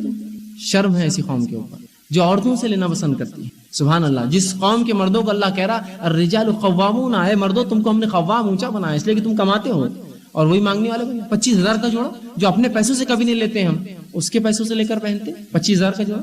اسی طرح پتہ نہیں کیا کیا شرائط ہوتی ہے نکاح سے پہلے اور نکاح کے بعد. یا بات تو ایسی ہوتی ہے کہ بھائی ہم کو کچھ نہیں چاہیے، ہم تو گھر بار سے بہت اچھے ہیں. سامنے والا خوش ہو جاتا ہے، ماشاءاللہ کتنے اچھے لوگ مل گئے جو ایسے زمانے میں بھی کچھ نہیں لیتے ہیں. پھر وہ بولتے ہیں آپ کی بیٹی کی سہولت کے لیے جو کچھ دے دیجیے اس کچھ کام آئے گا، جیسے واشنگ مشین، فریج، بستر. ہاں مطلب دیکھ رہے آپ طریقہ، مطلب سیدھے مانگنا نہیں، وہ مانگنے کا یہ بھی طریقہ ہے کہ بھائی اپنی بیٹی کو تو آپ دے کر بھیجیں گے اس لیے کہ وہ سہولت ہے تو آپ دیں گے اپنی بیٹی کو جو آپ کے گھر میں تھی. یہ بھی مانگنا ہے، یاد رکھیے یہ نہیں ہونا چاہیے، بہت بری بات ہے.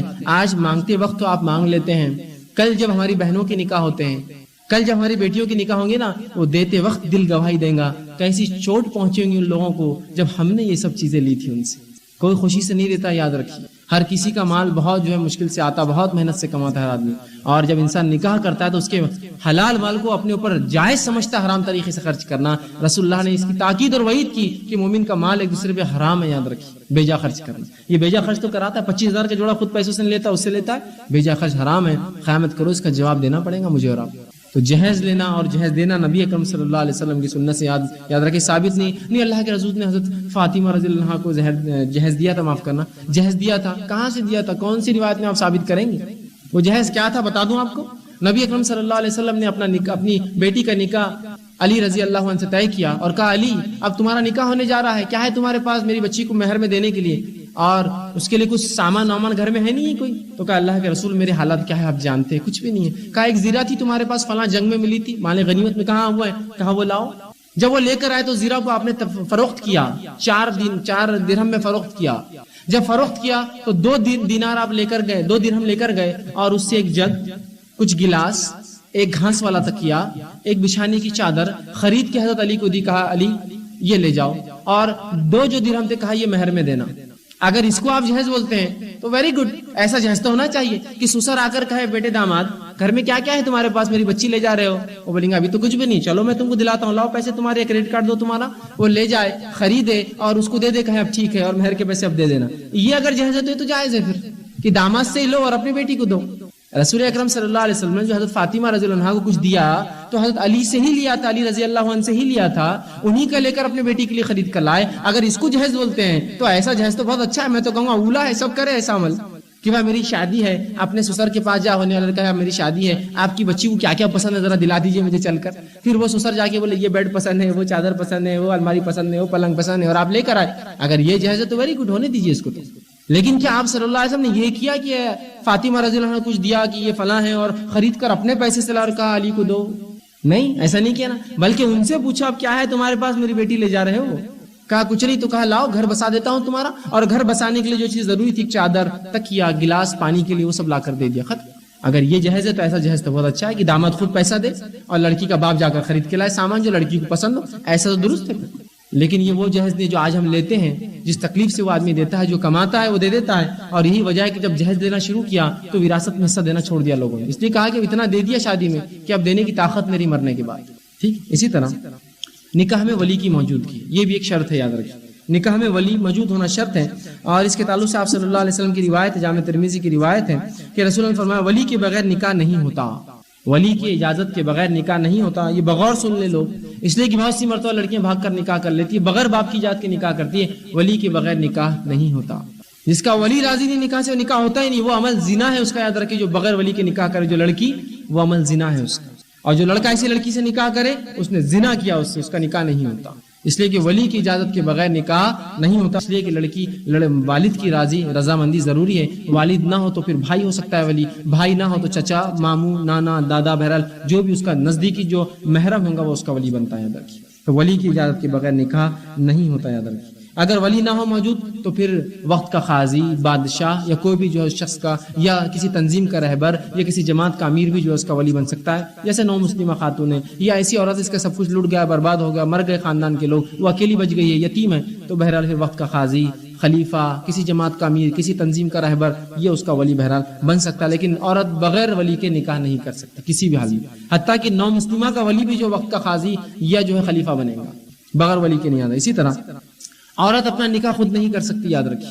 اور نہ ہی بغیر ولی کے اجازت کے جو ہے نکاح کر سکتی. خود بھی نکاح نہیں کر سکتی، ولی کی اجازت کے بغیر بھی نہیں کر سکتی. اور ولی ہمیشہ مرد ہوگا. عورت کا ولی عورت نہیں ہوتا.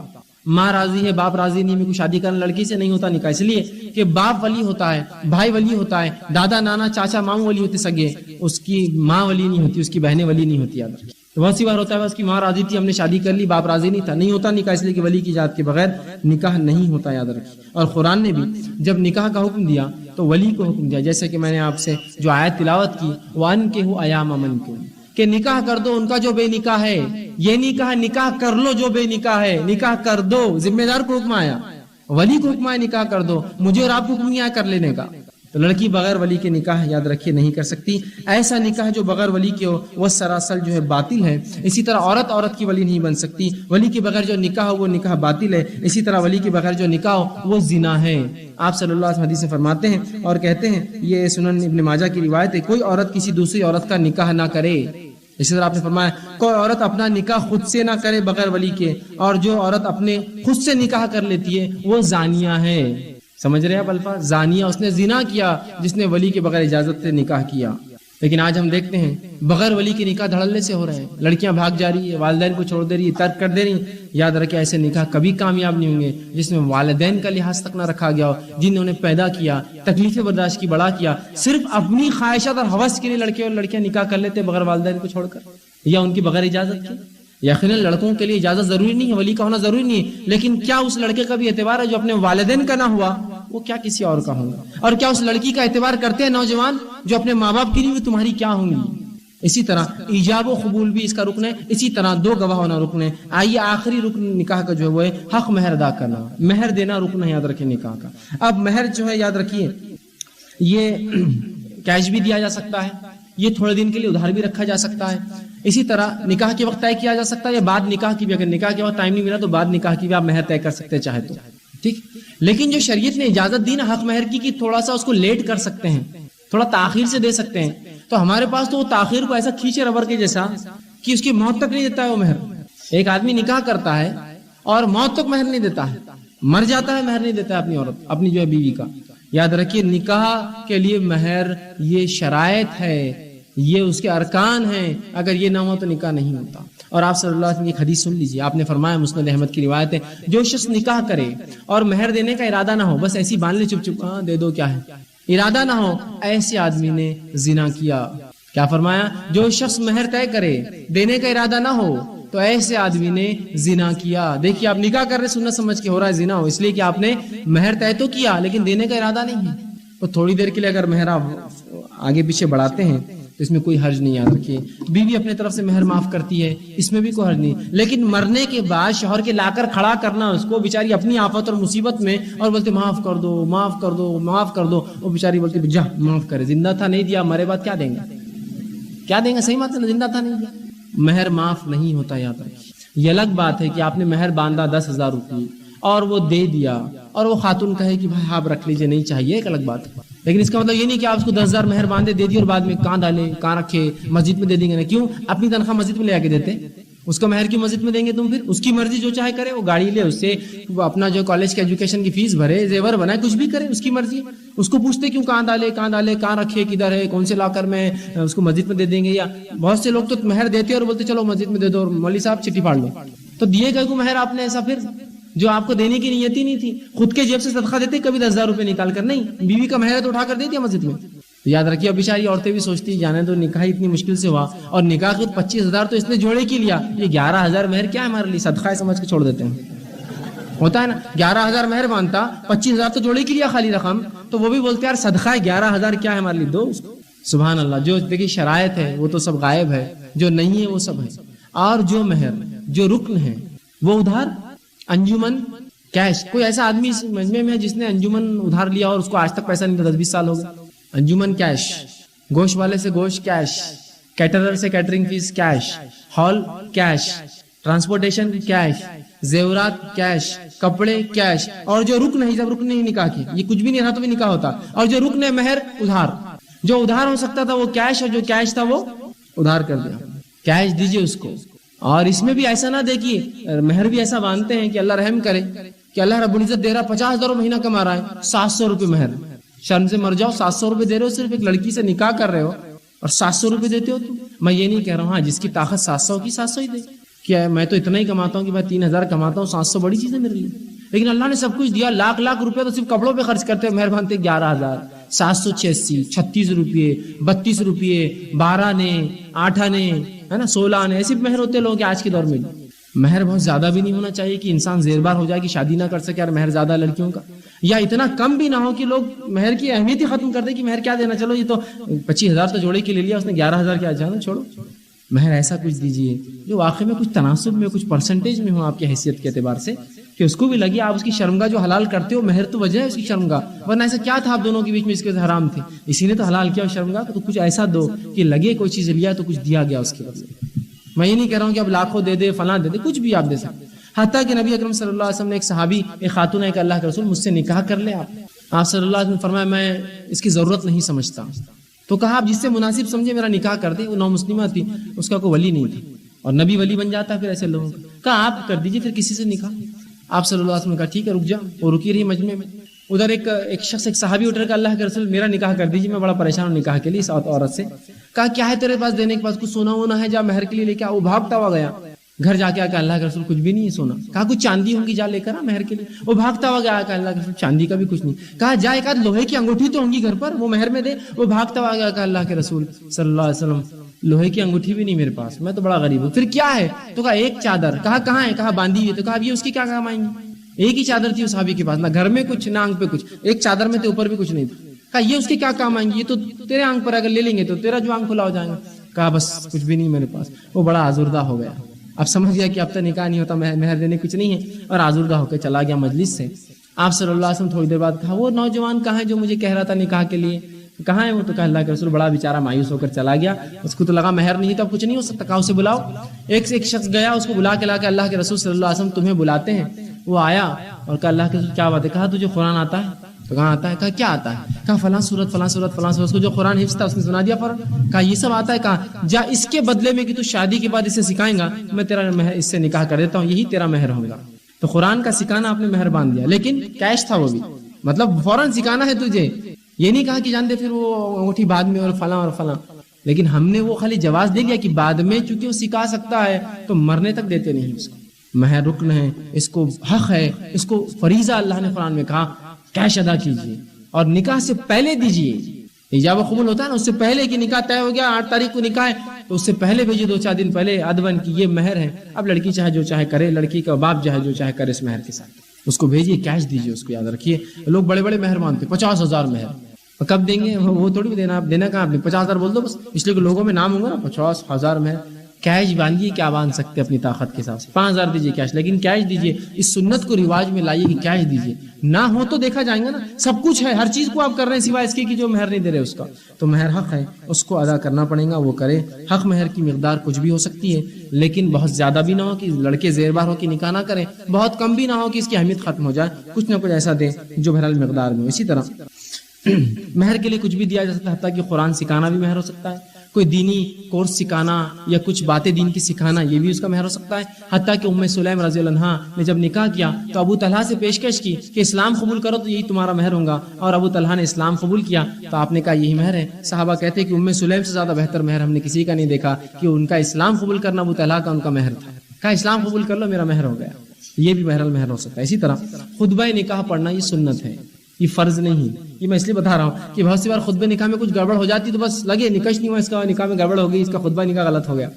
خطبہ نکاح مسنون ہے، صرف فرض نہیں. اس صحابی کو اللہ کے رسول نے جو بات کی اور قرآن کے بدلے میں نکاح کروا دیا، وہاں کوئی خطبہ نکاح آپ نے نہیں پڑھا، بس کہا اور وہ دونوں چلے گئے. تو خطبہ نکاح سنت ہے، مسنون ہے. مسجد میں جو ہے خطبہ نکاح ہو، نکاح مسجد میں ہو، یہ سنت ہے، یاد رکھیے. لیکن یہ کوئی ضروری چیزیں نہیں ہیں. اگر خطبہ نکاح نہ بھی ہو، ایجاب و قبول ہو، ولی ہو، مہر مقرر ہو، 2 گواہ ہو، نکاح ہو جائیں گا آسانی سے.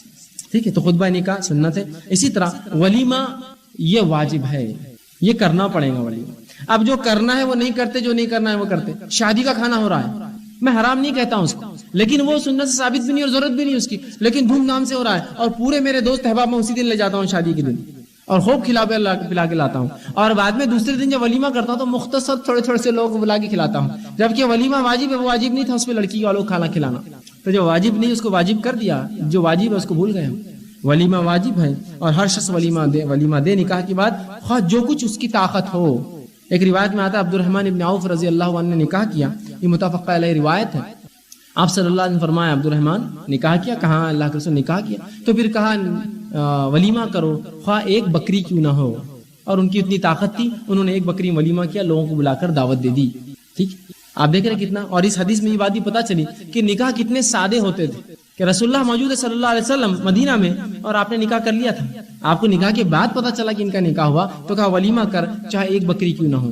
بلکہ آپ صلی اللہ علیہ وسلم کا ایک نکاح تو ایسا ہوا، یہ جنگ کے معاملے میں جو ہے نا، ایک جو ہے آپ صلی اللہ علیہ وسلم نے نکاح کیا، غالباً حضرت صفیہ رضی اللہ عنہا کا جو ہے یہ نکاح تھا. آپ نے جو ہے یہ ایک یہودی سردار کی بیٹی تھی، اسلام قبول کیا، آپ نے جو ان سے نکاح کیا. اور نکاح کرنے کے بعد صحابہ سے کہا کہ سب لوگ جو ہے کھانا لے کر میرے خیمے میں آ جائے. صحابہ سب لے کے ڈبے اپنے رسول اللہ خیمے میں، کہا سب کھاؤ، سب کھانے لگے. کہا یہ میرا ولیمہ ہے. بس وہی تھا اس میں سر اعلان کرنا مقصد تھا. لوگوں کو بلایا، خود اپنا لوگ کھانا لائے، اپنا کھائے، کہا یہ میرا ولیمہ ہے. واجب ہے نا تو کروا دیا. اب خود طاقت نہیں دی، کر دیا کہ آؤ سب اپنا اپنا کھانا بھائی توشہ لے کے آؤ، میرا ولیمہ اس میں طاقت نہیں ہے، آ جاؤ بیٹھ کر ایک ساتھ کھا لیں گے اور یہ میرا ولیمہ. اعلان ہو گیا، میرے نکاح کا ختم ہو گیا معاملہ. لیکن اللہ نے استاد دی تھی عبد الرحمن ابن عوف کو تو ایک بکری کی، کسی کو اللہ نے اونٹ کی استاد دی تو اونٹ کرے، کوئی مسئلہ نہیں. لیکن بہرحال ولیمہ کرے یہ واجب ہے، لیکن لوگ ولیمہ نہیں کرتے اور اس کے برعکس جو ہے وہ باقی تمام چیزیں کرتے جو شریعت میں جس کا حکم نہیں ہے. اسی طرح نکاح سے پہلے منگیتر کو دیکھنا یاد رکھیے جائز ہے، جس سے اس کا نکاح طے ہو رہا ہے، یہ جائز ہے. بہت سی مرتبہ لوگ سمجھتے ہیں کہ نکاح سے پہلے دیکھ نہیں سکتے لڑکی کو، بس خاموشی سے بس کلے ناک بن کر کے معاملہ ہو گیا ختم. شریعت میں یہ حکم نہیں ہے. شریعت میں یہ ہے کہ آپ صلی اللہ علیہ وسلم کے ایک صحابی انصاری ایک شخص مہاجر تھے اور کہا کہ اللہ کے رسول صلی اللہ علیہ وسلم میں نے فلاں انصاریہ سے اپنا نکاح طے کر لیا. تو کہا کیا تو نے اسے دیکھا؟ تو کہا نہیں. کہا انصاریوں کے عورتوں کی آنکھوں میں نقص ہوتا ہے، تھوڑا سا فالٹ ہوتا تھا، آنکھیں تھوڑی سی بیچ میں ہوتی تھی، اندر کی طرف ہوتی تھی، ڈھلی بھی ہوتی تھوڑی سی، جو ہو سکتا کسی کو بعد میں پسند نہ. تو کہا انصاریوں میں ایک نسخ ہوتا ہے، تم ان کی آنکھوں کو ضرور دیکھ لیتے، مطلب اس لڑکی کو دیکھ لیتے. اس نے کہا اللہ کے رسول نہیں دیکھا. پھر وہ صحابی نے دیکھا جا کر. تو لڑکی کو دیکھنا یاد رکھیے، یہ بھی سنت ہے کہ آپ جس سے نکاح کر رہے اسے پہلے دیکھ لے. اب بہت سی بار لڑکی والے سوال کرتے لڑکی کب دیکھے لڑکے کو. ارے میرے بھائی جب لڑکا دیکھنے آئیں گا جب لڑکی دیکھیں گی نا اس کو. اب الگ سے تھوڑی سیشن لیں گے دونوں کا، یہ دیکھنے آیا پھر وہ دیکھیں گے. جب دونوں ایک لڑکی دیکھنے لڑکی کو بلایا گیا، اور یہ جائز طریقہ ہے بتانے کا کہ جب ایسا لگ رہا ہے کہ دینداری سب کچھ معاملہ ہو جائیں گے تو آپ بتا دیجیے لڑکے کو لڑکی. لا کر بٹھا دیجیے. لیکن ہوتا کیا ہے دیکھیے, لڑکی دیکھنے جاتے ہیں, باپ, لڑکے کا چچا, ماموں, رشتہ دار, دوست, احباب, سب جا کے بیٹھے ہیں وہاں, لڑکا بیچ میں بیٹھا ہوا ہے, اور وہ بیچاری لڑکی کو لاتے کہ بھائی اس کو دیکھ لو. اب دوست کی حالت تو یوں بیٹھا ہوا ہے اور باقی پورے گھورتے رہتے ہیں. ہوتا ہے نا, ادھر سے بھائی دھکا دیتا, بھیا زبردست, ادھر سے چچا ہاتھ مارتا کاندھے پہ, بھتیجے زبردست, اور بھتیجا یوں چ رہتا ہوں, ارے بیٹا دیکھ لو. وہاں شرماتا. مطلب جہاں نہیں دیکھنا وہاں سڑکوں پہ گھورا گھاری چالو ہے, جہاں حرام ہے سڑکوں پہ دیکھنا عورتوں کو, کسی اور مقام پہ دیکھنا. جو اگر کسی کا نکاح کی نیت ہے اور کسی عورت کو دیکھے تو حرام نہیں ہے, نکاح کی نیت اس لیے سب کو دیکھ رہا. اور جہاں جائز ہے دیکھنا وہاں نیچے. اب بعد میں اس کو بولتے ہیں لڑکی کیسے تھی دوست, کہے کا دیکھا یار چچا تے اچھا نہیں دکھ رہا, ادھر ماموں بیٹھے تو اچھا نہیں دکھ رہا. اتنے لوگ تھے کیوں, پہلے تو غلط بات ہے. لڑکا ہوتا اس لڑکی کے محرم ہوتے ساتھ اور بس دکھا دیتے کمرے میں لے جا کے. سب کا دیکھنا درست بھی نہیں ہے, یاد رکھیں. لیکن بہرحال دیکھنا چاہیے, تو وہاں دیکھنے کا موقع. لڑکی کب دیکھے, تبھی لڑکی لڑکے کو دیکھیں گے اور چاہے تو پسند کر, چاہے ریجیکٹ کرتے ہیں, بہت کالا دکھ رہا ہے, بہت سانولا ہے, بہت ہی گنڈا ہے, ان کو بھی حق ہے یقیناً سب بولنے کا. پھر ریجیکٹ کر دے اگر کرنا ہے تو. دونوں دیکھیں گے. منگیتر کو نکاح سے پہلے دیکھنا اس میں کوئی حرج نہیں, یاد رکھیے, اس لیے کہ نکاح طے کرنے سے پہلے دیکھ لینا یہ زیادہ اچھا ہوتا ہے, تقوی کے لحاظ سے بھی اور پسند کے لحاظ سے بھی. انسانوں کو کوئی چیز ناپسند ہے, باپ کو پسند آ گئی, باپ نے دیکھ لیا, لڑکی کو پسند نہیں, پھر کیا کریں گے؟ شادی کے بعد وہ اس کو جو ہے غلط باتیں بولتا ہے, میرے باپ نے تم کو پسند کیا تھا, ان کو تو ایسی لڑکیاں پسند تھی, میرے کو تھوڑی تم پسند تھے پہلے سے. تو ظاہر سی بات ہے لڑکے کام تھا وہ بولے کہ بھائی فلاں فلاں میرے کو پسند نہیں ہو لڑکی, دیکھے اس کو, ٹھیک ہے. اسی طرح منگیتر کو لیکن محرم نہ سمجھے لڑکیاں. اب رشتہ طے ہو گیا, دیکھ لیے, اس کو محرم ہی سمجھ لیتے ہے نا. ایک فری کا ہینڈسیٹ ان کے پاس, ایک فری کا ہینڈسیٹ ان کے پاس, دونوں رات بھر پڑے ہوئے, دن بھر پڑے ہوئے, اٹھتے بیٹھتے جاگتے سوتے, کیا ہے بہو سے بات کر رہا, ہونے والی بچی سے بات کر رہا, فلاں دن رات. وہ محرم تھوڑی بھی اس ساتھ گھوم رہے, پکچر دیکھ رہے, ادھر جا رہے ادھر جا. اس لیے کہ یہ تو شادی سے پہلے لوگ کرتے سب لوگ, ہم تو طے ہونے کی بات کر رہے, کون کب شیور ہے کہ رشتہ ہوگا. جائز نہیں. ہو سکتا ہے آپ کا رشتہ طے ہو اور ٹوٹ جائے, کیوں نہیں ہو سکتا, ہوتا ہے بہت سی بات. تو یاد رکھیے منگیتر محرم نہیں ہوتا, اس سے ملا نہیں جا سکتا, اس سے بات نہیں کی جا سکتی, اس سے ہاتھ نہیں ملایا جا سکتا, اس سے ویسا ہی رشتہ رہیں گا ایسا غیر محرم عورتوں سے رہیں گا آپ کا. وہ پردے میں آئیں گی, یہ پردے میں, چاہے اس کا رشتہ طے ہوا اس سے, ٹھیک. تو غیر محرم ہوتا ہے, یاد رکھیے. اس سے جو ہے بہت سی بار لوگ اس کو محرم سمجھنے لگتے ہیں اور نہ جانے پتہ نہیں گھوم رہے پھر رہے, آ رہے دعوتوں میں ساتھ جا رہے, بھائی رشتہ ہونے والا. اسی طرح اپنے منگیتر سے تنہائی میں ایک عورت ملاقات نہیں کر سکتی جب تک کہ اس کا اس سے نکاح نہ ہوا ہو, یاد رکھیے, ٹھیک. اسی طرح اس سے ہاتھ بھی نہیں ملا سکتی, اور دیگر بات چیت جو غیر شرعی عذر یا بغیر شرعی عذر کے نہیں کر سکتی, بات یاد رکھیے. اسی طرح وہ کام جو نکاح کے اندر جائز ہے آپ کر سکتے ہیں, وہ باتیں رکھتا ہوں, پھر وہ باتیں رکھ کے بات ختم کروں گا جو حرام ہے, جو ناجائز ہے, ٹھیک. نکاح کے اندر جو جائز چیز ہے وہ یہ ہے کہ اب آپ صلی اللہ علیہ وسلم کو بتاؤ, پوچھا گیا کہ لڑکی کی رضامندی کیا ہوں گی, جو کماری ہے اور جو شادی مطلب مطلقہ ہے, بیوہ ہے, دونوں کی رضامندی کیا ہوں گی. تو آپ نے فرمایا کماری لڑکی کی رضامندی اس کی خاموشی ہے. اگر باپ پوچھے جا کہ بیٹا وہ لڑکا پسند ہے, لڑکی خاموش ہے, مطلب ہاں اس کا معنی. اور کہا جو مطلقہ ہے یا بیوہ ہے اس کی رضامندی, اس کا کہنا پڑے گا اس کو, ہاں تبھی لی جائیں گی. اور جو کماری ہوتی ہے اس کی خاموشی ہاں ہے. تو میں اس لیے لڑکیوں کو بھی کہتا ہوں اگر آپ کو کوئی چیز پسند نہیں تو نہ کہیے, اس لیے کہ آپ کی خاموشی کماری لڑکیوں کی وہاں مانی جاتی ہے شریعت میں. اور شادی شدہ یا مطلقہ عورتیں ہیں جن جو نکاح ایک بار ہو چکا ہے, شوہر انتقال کر گیا ہو, طلاق ہو, خلا لیا ہو, تو ایسی عورتوں کے لیے یاد رکھیے ان کا ہاں بولنا منہ سے ضروری ہے, اور جو کماری عورتیں ان کی خاموشی ہاں ہوتی ہے. اگر پسند نہیں ہے تو آپ بالکل کہیے نہ, آپ خاموش رہیں گے تو اس کا مطلب شریعت میں ہی ہوتا ہے ہاں. اس لیے کہ آپ صلی اللہ علیہ وسلم نے فرمایا کماری لڑکیاں شرمیلی ہوتی ہیں, لہٰذا وہ ہاں نہیں کہیں گی, ان کی خاموشی ہی ہاں ہے, ٹھیک ہے. تو ایجاب و قبول میں خاموش اگر آپ رہتے ہیں تو اس کا معنی ہوتا ہے ہاں. اسی طرح بڑی عمر کا آدمی چھوٹی عمر کی لڑکی سے نکاح کر سکتا ہے, یہ جائز ہے. اور چھوٹی عمر کا آدمی بڑی عمر کی عورت سے بھی نکاح کر سکتا ہے, یہ جائز ہے. ہمارے پاس یہ معاملہ بھی ختم ہو گیا کہ اگر کوئی خاتون ہے مثال کے طور پر, عمر سے بڑی تو چھوڑیے, اس کی عمر کے برابر بھی تو بولتے اس سے نکاح نہیں سکتا, وہ عمر کے برابر ہے.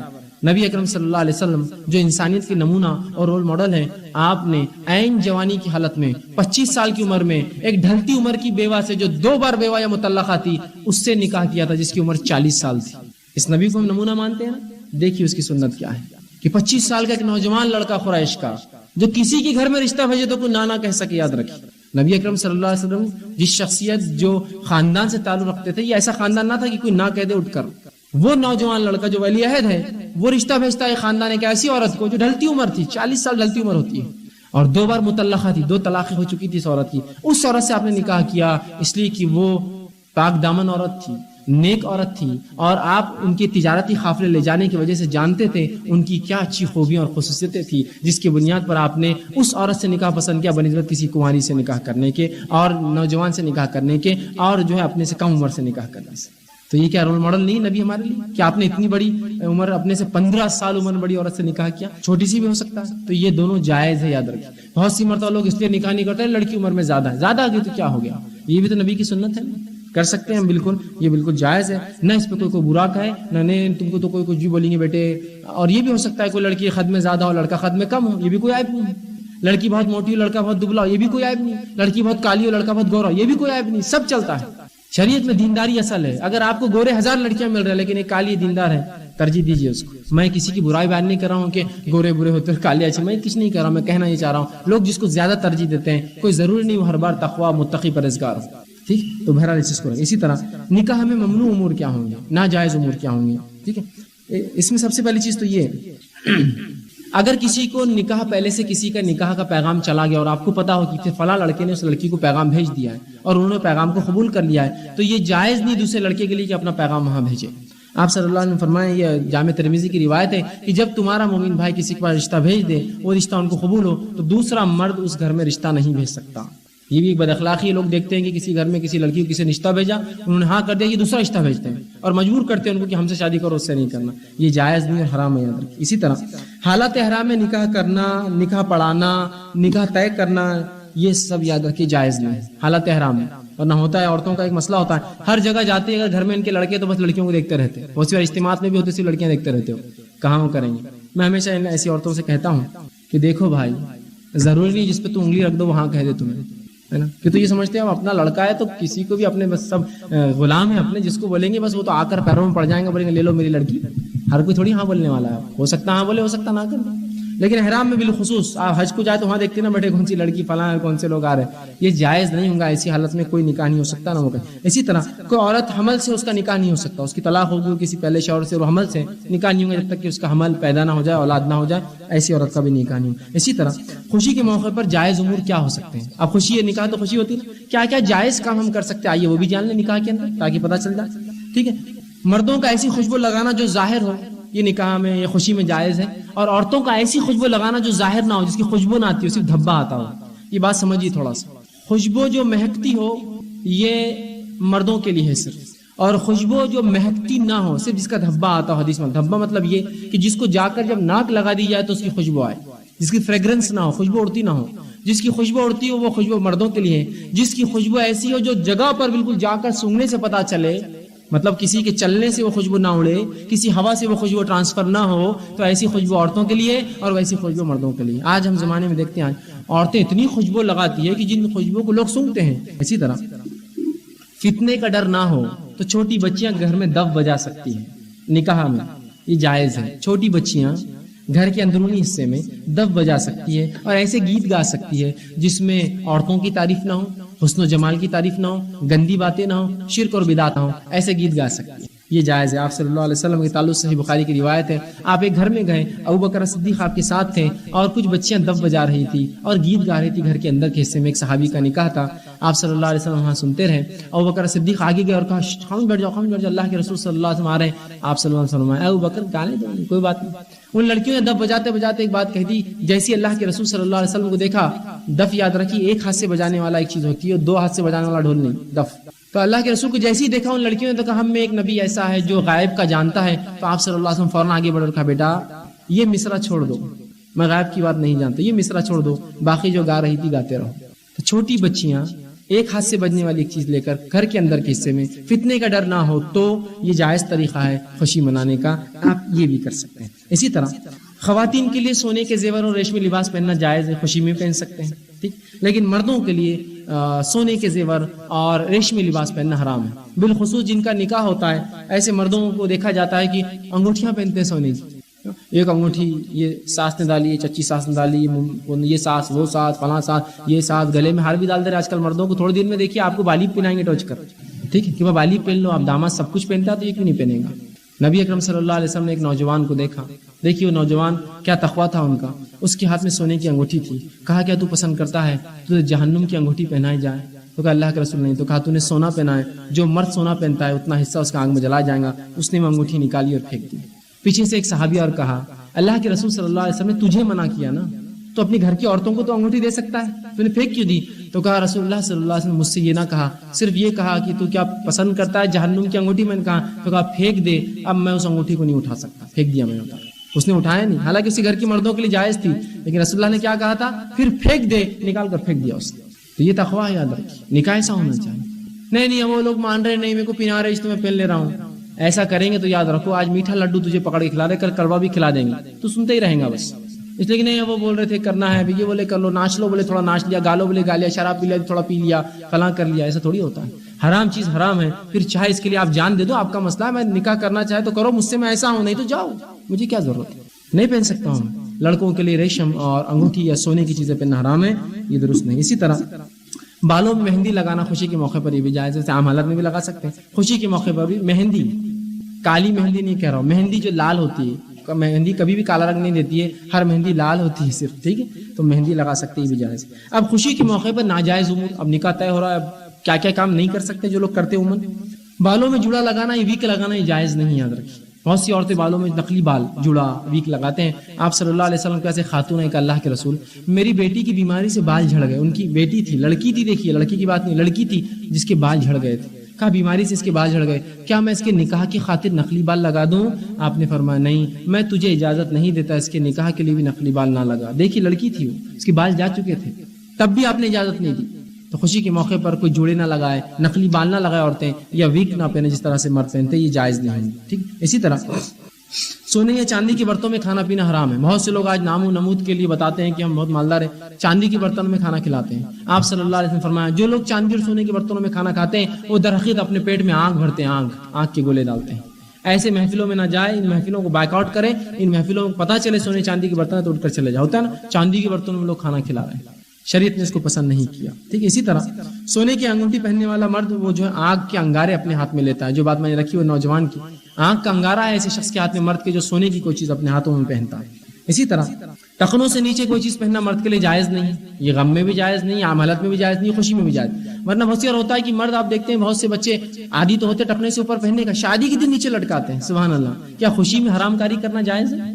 نہیں، وہاں بھی جائز نہیں ادھر۔ اسی طرح دوسروں کے مقابلے میں اپنی بڑائی اور فخر جتلانا، نکاح اور شادیاں کر کے بتاتا ہوں میں کیا ہوں، پڑاخے، بینڈ باجا، ڈولی اور پتہ نہیں کیا کیا کرتے ہیں، یہ شادی دکھاوے کا مرکز نہیں ہے، شادی دین اور ایمان مکمل کرنے کی چیز ہے، یہ تقوی کی بنیاد پہ ہونا چاہیے، ٹھیک ہے۔ اسی طرح ہاتھوں کے، اسی طرح جو ہے مشین کے ساتھ جسم پر بیل بوٹے بنانا، بیل بوٹے بناتے ہیں نا، ٹیٹوئنگ کرتے ہیں جو پرماننٹ ہوتے ہیں، بیل بوٹے بنانا۔ اسی طرح خوبصورتی کے لیے چہرے کے بال نکالنا، بہوؤں کے بال نکالتے ہیں لوگ، داڑیاں کاٹتے ہیں، مونچھیں نکال دیتے ہیں، داڑھی کاٹ دیتے ہیں، تو یہ تمام چیزیں کرنا خوبصورتی کے لیے یاد رکھیں شریعت میں حرام ہے، یا کسی بھی کام کے لیے بہرحال حرام ہے۔ لیکن خوشی کے موقع پر خصوص عورتوں میں تو آج کل فیشن بن چکا، ہر عورت جو ہے اپنے بہوؤں کے بال نکالتی ہے۔ آپ صلی اللہ علیہ وسلم نے ایسی عورت پر لعنت بھیجی ہے جو گوندے اور گندوائے، ٹیٹوئنگ کرے اور ٹیٹوئنگ کروائے، بال نکالے اور نکلوائے، جو نکالنے والے رہتے وہ اور جو نکلواتی وہ، لعنت بھیجی ایسی عورتوں پر، اور جو نقلی بال لگائے اور جو اس کو لگاتی ہے ان پر لعنت بھیجی۔ لیکن آج بہوؤں کو بنانا عام ہو چکا ہے، نہیں میرے بال کھڑے آ جاتے ہیں، آنے دیجیے، وہ کھڑے بال اللہ کو محبوب ہے، تمہارے اس بال نکالنے کی، اس لیے کہ شریعت حرام ہے، اور نبی نے جب لعنت بھیجی ہے تو آپ کچھ بھی کر لے، وہ چہرہ خوبصورت نہیں، وہ لعنتی چہرہ ہے، اس لیے کہ وہ آپ کے لیے فتنے کا باعث بنے گا، دیکھنا وہ چہرہ، جس چہرے کی وجہ سے جو آپ نے نبی کی جو سنت کو چھوڑا اور آپ نے لعنت بھیجی ایسی عورتوں پر جو خوبصورتی کے لیے تمام کام کریں۔ اور ظاہر سی بات ہے یہ مردوں کے لیے بھی ہے جو خوبصورتی کے لیے سمجھتے ہیں داڑھی کٹانا چیز ہے، ان پہ بھی لعنت ہے، ٹھیک۔ اس لیے کہ آپ صلی اللہ علیہ وسلم بار بار جو ہے داڑھی رکھنے کا حکم دیا اور مونچھوں کو تراشنے کا حکم دیا۔ ہاں خواتین جو ہے مہندی سے بیل بوٹے لگا سکتی، مہندی وہ کوئی مسئلہ نہیں، چاہے ہاتھ پہ لگاؤ کہیں تک بھی اوپر تک، وہ مسئلہ نہیں، لیکن یہ جو گندواتے ہیں ٹیٹوئنگ وہ جائز نہیں ہوگا شریعتاً، ٹھیک۔ اسی طرح باریک یا تنگ لباس پہننا یا ایسا لباس جو نمایاں کرتا ہو، جسم کو چھلکاتا ہو، یہ بھی شریعتاً حرام ہے، یاد رکھیں۔ لیکن آج لباس کے معاملے میں سمجھتا ہوں تاکید کر کر کے سب تھک گئے، آنکھوں کا پانی ہم سب کا مرا ہوا ہے۔ اسی طرح عورت مردوں کی مشابہت اختیار نہ کرے، مرد عورتوں کی مشابہت اختیار نہ کرے۔ اسی طرح اپنی مجالس میں ہم کوئی حرام چیزوں کا کھانا پینا رکھنا برتنا یہ نہ کرے، ایسی جگہ جہاں بھی ہوتا ہے وہاں سے آپ اٹھ جائیں۔ اسی طرح 40 دن سے زیادہ ناخن اور بالوں کا بڑھانا شریعت میں جائز نہیں، یاد رکھیے 40 دن سے زیادہ۔ اس کے تعلق سے جامع ترمذی کی روایت ہے، انس بن مالک رضی اللہ عنہ فرماتے ہیں آپ صلی اللہ علیہ وسلم ان کے لیے ناخن کاٹنے اور مونچھیں تراشنے اور زیر ناف بال نکالنے کے لیے 40 دن جو ہے ہمیں اس کا وقفہ بتایا کرتے تھے۔ 40 ڈیز سے زیادہ نہ ناخن بڑھائیں گے آپ، نہ مونچھیں بڑھائیں گے، نہ جو ہے زیر ناف کی بال بڑھائیں گے۔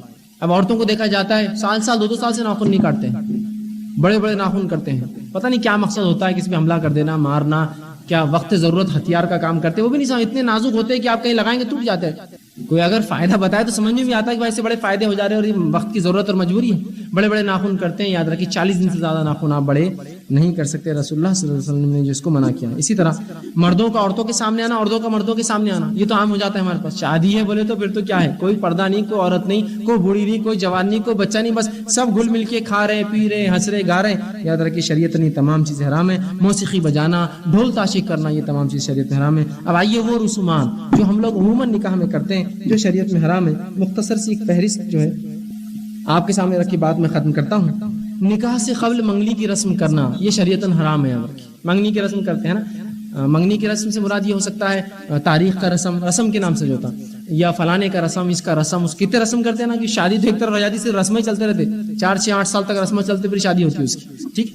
تو یہ رسومات تمام حرام، خرافات اور بدعت ہے، یاد رکھیے۔ اسی طرح لڑکے والوں کا لڑکی والوں کے پاس، لڑکی والوں کا لڑکے والوں کے پاس وہ بدی کی رسم بولتے ہیں، وہ کچھ تو بھی اٹھا کر یہ سامان وہاں جاتا ہے، وہ سامان یہاں آتا ہے، ان کے توال وہاں، ان کی توال یہاں، ان کی چادریں وہاں، ان کی چادریں یہاں، ان کی چپلیں وہاں، ان کی چپلیں یہاں، ان کی پاؤڈر لپسٹک، ان کی پاؤڈر لپسٹک، سب آتے جاتے رہتے ہیں۔ یہ تو اب تو دونوں کا سب کچھ آ رہا ہے نا، صرف عورتوں کا نہیں، مردوں کے بھی لپسٹک آتے ہیں، پاؤڈر آتے ہیں، کریمس آتے ہیں، تو دونوں ٹرانسفر کرتے ہیں ایک دوسرے کی شادی میں، ہمارے پاس سے اتنا، تمہارے پاس سے کیا رہا، اور یہ دکھاوے کے لیے ہوتا، پنیاں ونیاں چڑھا کے خوبصورت کر کے، کیا ہے یہ سب، تو یہ رسومات حرام ہے۔ اسی طرح منگنی کے بعد لڑکے کو سونے کی انگوٹھیاں پہنانا یا سونے کی دیگر چیزیں پہنانا یہ شریعت نے یاد رکھی حرام ہے۔ اسی طرح جو ہے مہندی اور ہلدی کی رسومات کرنا یہ بھی شریعت حرام ہے۔ مہندی کرتے ہیں کچھ لوگ، مہندی لگا سکتی ہے عورتیں کے بعد، لیکن اجتماعیت سے جمع ہونا، شادی کے 3 دن پہلے جمع ہونا، پھر سب نے ہرے کلر کا لباس پہن کے آنا اور پھر سب مل کر مہندیاں لگائیں گے، کتنے فتنے فساد ہو، سب کو پتا ہے، میرے کو مہندی نہیں لگی، میرے کو تیڑی لگا دیے، میرے کو تو وہی نہیں، چچی ناراض، پھپھو چلے گئے نچڑ کے، دادی بول رہے میرے کو فلاں نہیں ہوا، کیا کرنے کا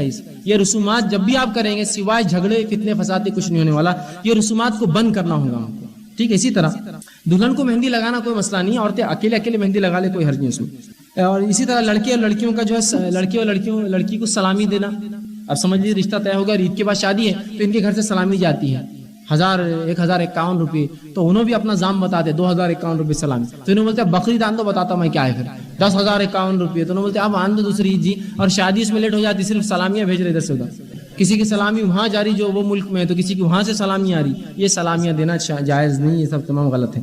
نکاح سے قبل منگیتر کو محرم سمجھنا یہ بھی غلط ہے، محرم ہو جاتا بات چیت، یہ سب غلط ہے۔ اسی طرح بیٹی کا گھر بنانے کے لیے جہیز دینا، یہ تمام چیزیں غیر سنت ہے اور ثابت نہیں ہے۔ اسی طرح جہیز کا مطالبہ کرنا حرام ہے، یاد رکھیں، لوگ مطالبہ کرتے ہیں کہ بھائی جہیز ہونا، فلاں ہونا، یہ تمام چیزیں جو حرام ہے۔ اسی طرح نکاح سے پہلے سانچک کرنا، ایک رات پہلے پروگرام ہوتا ہے، سانچک ہوتا ہے، ادھر ان کے گھر والے پہلے ان کے گھر پہ جاتے ہیں، لڑکے والے لڑکیوں کے پاس جاتے ہیں، پھر وہاں ایک رسم ہوتی ہے، وہ لڑکی کو بٹھاتے ہیں، اس کی بہن کو بٹھاتے ہیں، کچھ تو بھی کھلاتے پلاتے ہیں، پتہ نہیں کیا سمجھتے ہیں، بھوکے ننگے ہیں، وہ لے جا کے کھلا رہے ہیں، پلا رہے ہیں، وہ کر رہے ہیں۔ ایک دن پہلے انہوں بھی کنفرم کر لیتے گھر بار سے اچھا ہے کہ وہ بھی آتے ہیں ان کے گھر پر، اور لڑکے کو بٹھاتے، اس کے بھائی کو بٹھاتے، لیکن سوال یہ ہے وہاں عورتیں تھی، عورتیں بیٹھی تھی، یہاں مرد نہیں ہوتے مرد کے ساتھ، یہاں لڑکا اور اس کا بھائی اکیلا، اور پوری عورتیں گھیری ہوئی رہتی ہے اس کو، ان کو سلام کرو بیٹا چچی ساس ہے، ان کو سلام کرو بیٹا فلاں ساس ہے، ان کے پیٹ میں منہ ڈالو، ان کے پیٹ میں منڈی ڈالو، ان کو جھک کے کرو، ان کو لیٹ کے کرو، ان کو فرشی سلام کرو، اور پورے چلتے۔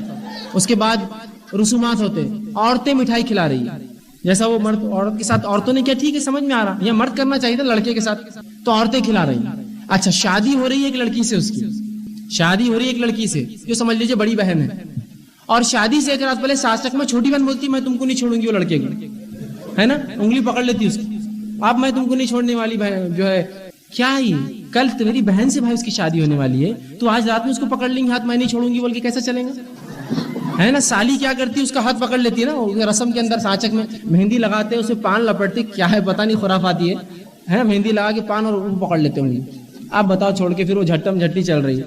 میں نے اسی لیے کہا مردوں کو لاؤ، بتاتے پھر ہاتھ توڑ کے، ہم مردوں کو لاؤ نا، رسومات مردوں سے کرواؤ، عورتیں پھر لڑ رہی، دھکا کیا نہیں ہوگا۔